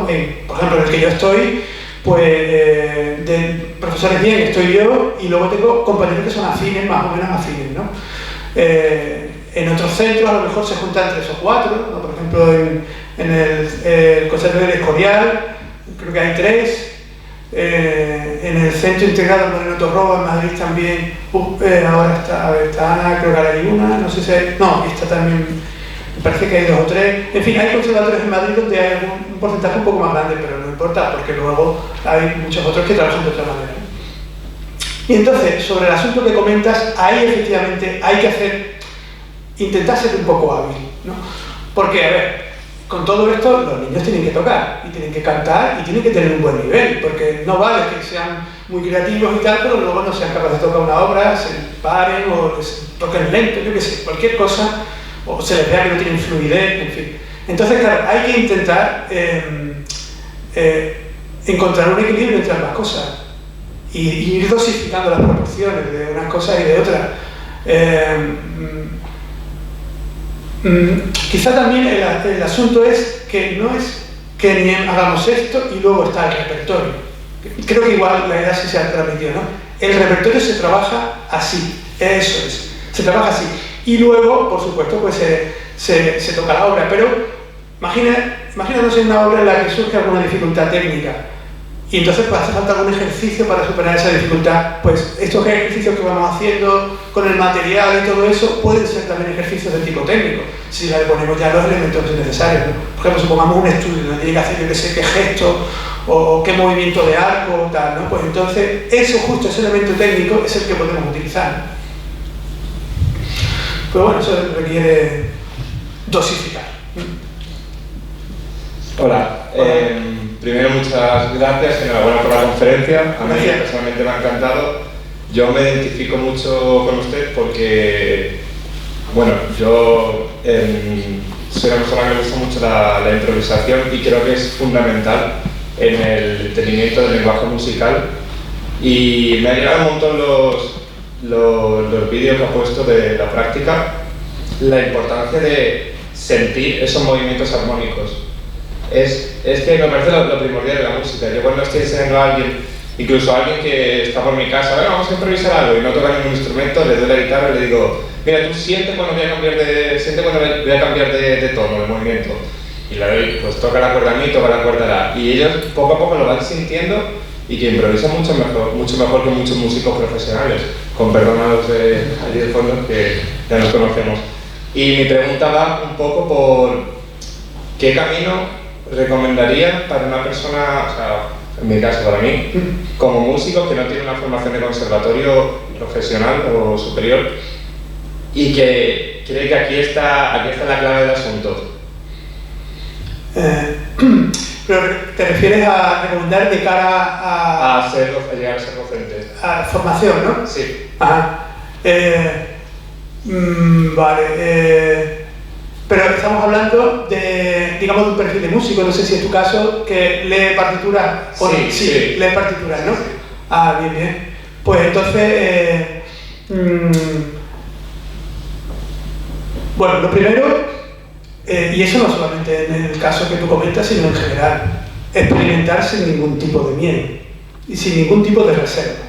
Bueno, algunas sí, tampoco vamos a ser exagerados, pero quiero decir, la clase nuestra, de los alumnos que tenemos, es también es como un campo de experimentación en el que nosotros podemos ir probando un montón de cosas. Entonces, lo primero es, hay cosas que funcionan y cosas que no, pero bueno, así vamos trabajando y eso no se deja de aprender en ningún momento. Es decir, continuamente, y llevo algún tiempo en método IEM y cuando estoy trabajando veo que hay cosas que no funcionan, tengo que cambiarlas, pero es que incluso cosas que funcionaban, los alumnos no son los mismos y las generaciones van cambiando y entonces hay que reajustar, ¿no? Entonces lo primero es experimentar sin ningún tipo de problema, que de las cosas se van aprendiendo. Los chicos son nuevamente muy generosos, algunos no se dan ni cuenta de que están experimentando con ellos. Vale, eso primero. Luego, en cuanto a lo segundo, o sea, en cuanto a algo más concreto, pues lo que se me puede ocurrir es que, digamos, si todo lo que sea tu actividad como músico, tocando con otros y tal, o sea, todo lo que sea avanzar y crecer en ese ámbito, luego volcarlo en la clase, adaptarlo de alguna forma, pero siempre va a contribuir de una manera muy positiva. Así que quizá un consejo podría ser crecer como músico todo lo posible. Aunque en un principio uno piense que eso lo hace uno como para uno, por el gusto de uno, pero eso luego es un bagaje que luego puede funcionar en tu clase. En principio, no sé, como consejo así un poco general. Antes de la siguiente pregunta, una pregunta mía y quizá un apunte también. Algo que se transmina de toda tu presentación es que la improvisación es fruto de un conocimiento profundo de la música. Y ese conocimiento profundo, a veces por desgracia, no lo adquirimos en el conservatorio. Hasta podemos llegar a adquirirlo pues, de maneras que no son las habituales, de la enseñanza no formal, informal, viendo un vídeo de YouTube, experimentando nosotros mismos con los diferentes acordes, viendo cómo me suena bien, cómo me suena mejor, pasando de un acorde a otro, experimentando con melodías. Entonces, a mí me parece muy valioso y de hecho hay muchísimas historias de músicos que no han tenido una formación formal como en todo su esplendor, sino que a lo mejor han tenido pinceladas una formación formal o directamente no han entrado nunca en un conservatorio y han tenido carreras dentro de la música pop, incluso te diría alguno dentro de la música clásica que tenía fama de que no sabía leer apenas una partitura, algún cantante famoso, ¿no? Y de esa manera pues también podemos reconceptualizar lo que significa ser músico. Pues para mí, por ejemplo, ser músico es también saber hacer esto, no es solo saber hacer lo otro, ¿no? O a lo mejor es incluso más saber esto que saber hacer lo otro, ¿no? Y luego, por otro lado, han nombrado los cursos del IEM. Para esos cursos se requiere un cierto nivel, puede matricularse cualquiera aunque no sea un experto tocando su instrumento, alguien que no sepa nada de música, ¿qué se necesita, ¿no? Vale, con respecto al curso de verano, que es, digamos, el curso que es más amplio y más genérico, ese curso puede ser cualquier nivel. Incluso nosotros hemos tenido también estudiantes o sea, inscritos amateur que no leen música, incluso casos que no leen música. Entonces ese curso, digamos, tiene unos ámbitos muy amplios, es que está desde ahí hasta gente que está en la Reina Sofía, de todo, ¿no? Además que luego también es un encuentro muy saludable, ¿no? Porque está un músico de concursos y que está, digamos, con 20 y pocos años formándose una carrera, digamos, en la élite interpretativa, junto con un amateur que a lo mejor pues lleva un año tocando el bajo, ¿no? El bajo eléctrico. Entonces se encuentra en un ámbito, digamos, muy saludable en ese sentido. Luego, respecto a los cursos, digamos, más pequeños, ya depende de cada curso. Hay algunos cursos que a lo mejor presuponen más o menos nivel, Pero en general hay que tener en cuenta que casi todo el mundo que se acerca a la improvisación, un porcentaje bastante grande, no suele tener mucha experiencia en el ámbito. Por lo tanto, nosotros tenemos más desarrollado todo lo que son los niveles más básicos.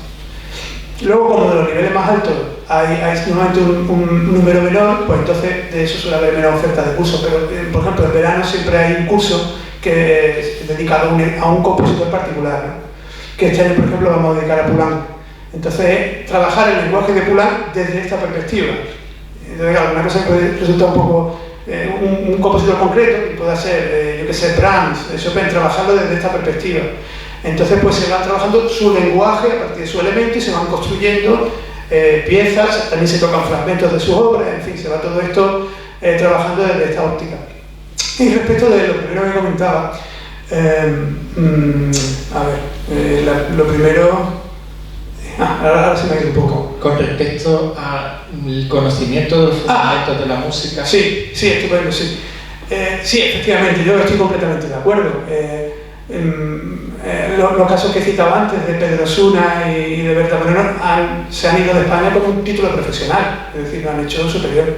Pero es que incluso, no sé si conocéis el caso de Pablo Eras Casado, el director de orquesta, pero es que Pablo Eras Casado creo que no se sacó ni un título profesional. Estuvo en el Conservatorio de Granada, estudió un poco de cello y no acabó ni el profesional.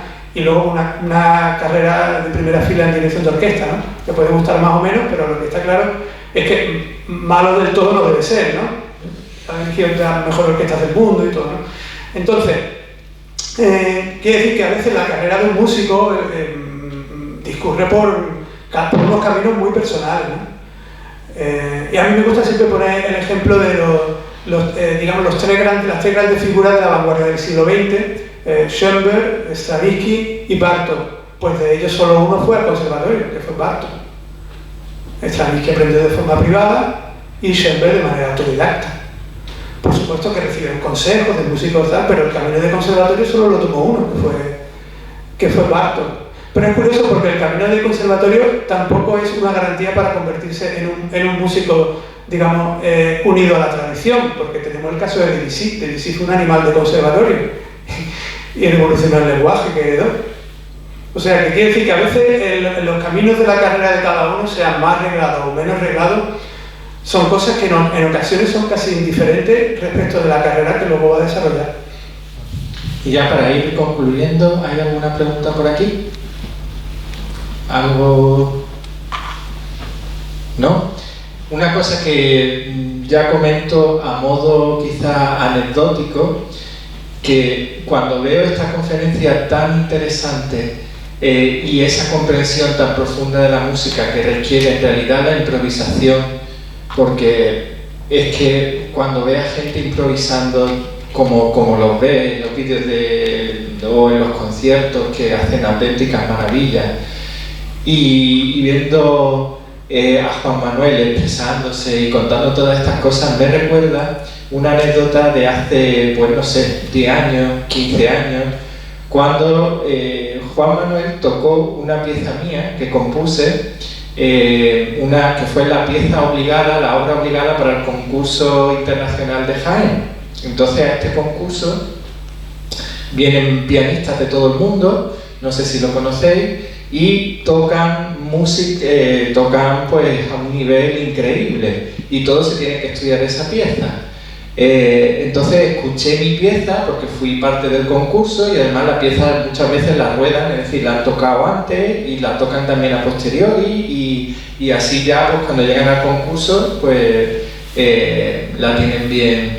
Y cuando la interpretó Juanma y luego después estuvimos hablando, me di cuenta de que había alcanzado una comprensión de la pieza que yo no había visto en la mayoría de los participantes que son pianistas de primer nivel, lo cual me llevó a la reflexión que ahora veo clara de esto que estamos hablando, de que pianistas que son capaces de tocar a primera vista cualquier cosa, que son capaces que están dando conciertos por el mundo entero, ganando concursos, realmente comprenden la música, cómo está hecha la música. Cuando hablábamos y me decía, es que en esta pieza no hay referencia hacia lo anterior, es esa esa comprensión de la música realmente me parece que es, en mi visión de lo que es ser un músico, llegar a un estadio casi de nirvana, casi de realmente hacer música y comprender la música de una manera profunda, superar lo que es tocar pues de manera cuadriculada, pues como te exigen que toques todas las piezas que tienes que tocar, y además de eso hacer otras cosas. Quizá he conseguido despertar un poco. Eso luego es una espada de doble filo, porque... Que luego eso es una espada de doble filo, llegar a comprender la música, porque te aburre todo. De verdad, y cuesta un montón encontrar algo nuevo que sea emocionante, que sea... Incluso las vanguardias que dices, bueno, eso es lo nuevo, al final te suena todo igual, y cuesta un montón encontrar algo realmente sorprendente y auténtico. Pues que nos responda Juan Manuel si realmente le aburre a día de hoy la música o encuentra algo que le despierte el interés. Vale, bueno, yo te agradezco mucho de tus palabras, Daniel, sobre la obra Orión, ¿no? No recuerdo ya, sí que fue hace más de 10 años. Creo que fue hace más de 10 años. Pero bueno, sí serían 10 o 12 a lo sumo. Bueno, ya el asunto de a lo que a uno le aburre, tal, ya entramos dentro de las experiencias, digamos, personales y las percepciones subjetivas de cada uno. Yo lógicamente, tendré unos cuantos años más, ¿no? Entonces, a veces pasa a lo mejor por una fase en la que determinados lenguajes te interesan más, otros te interesan menos. Por ejemplo, en la época que estuve trabajando la pieza de Daniel, pues estaba muy interesado en el repertorio contemporáneo. Hice también algunos cursos y estuve un poco metido en ese mundo y ahora últimamente estoy más en la música histórica, ¿no? Entonces, el asunto principal es, para mí, cualquier cosa en la que yo me interese, conforme más investigo, más me gusta. Es decir, cuando a mí me ponen de tocar algo de música, la que sea, oye, mira, ¿quieres participar en este concierto, con esta obra, tal igual? Yo casi siempre digo que sí, bueno, habrá que saber más cosas también del concierto, que ya sabes, ¿no? Pero nuevamente a mí es que me puede gustar casi todo, ¿no? Casi todo. Luego ya hay en distintas medidas, cosas me gustan más, cosas me gustan menos, pero cuando entras en el lenguaje es algo así como si en un diálogo, ¿no? Cuando entiendes las razones por las que alguien dice algo, entonces pues dices, pues yo diría casi lo mismo, ¿no? Es decir, en el momento que entiendes cómo funciona algo, pues se produce como una cierta identificación, ¿no? Y entonces pues la verdad es que sí, puede haber a lo mejor lenguajes que ya no me interesen mucho, sobre todo las obras que necesitan un esfuerzo muy grande de trabajo y luego no compensado con el resultado. Eso quizás sea algo por los años, ¿no? Cuando ya va uno cumpliendo unos años, ya te vas siendo consciente de que el tiempo es limitado y que quieres, digamos, que todos los esfuerzos, las cosas que hagas tengan su resultado, digamos, no sé, satisfactorio, ¿no? Y entonces no embarcarte en cosas un poco estériles o en vías muertas, ¿no? Un poco eso, pero en general, a mí, por conocer algún lenguaje, lo que ha hecho es, me ha crecido el interés por ese lenguaje. Lo que yo sí creo es que los improvisadores escuchan la música de manera diferente. Es decir, los músicos, pues, que leen de partitura, escuchan la música, la escuchan, pero creo que el que sabe improvisar está escuchando otra cosa diferente. No está escuchando solo lo que alguien que solo aprende a través de la partitura escucha. Bueno, pues si no tenéis más preguntas, pues concluimos aquí. Damos las gracias de nuevo a todos y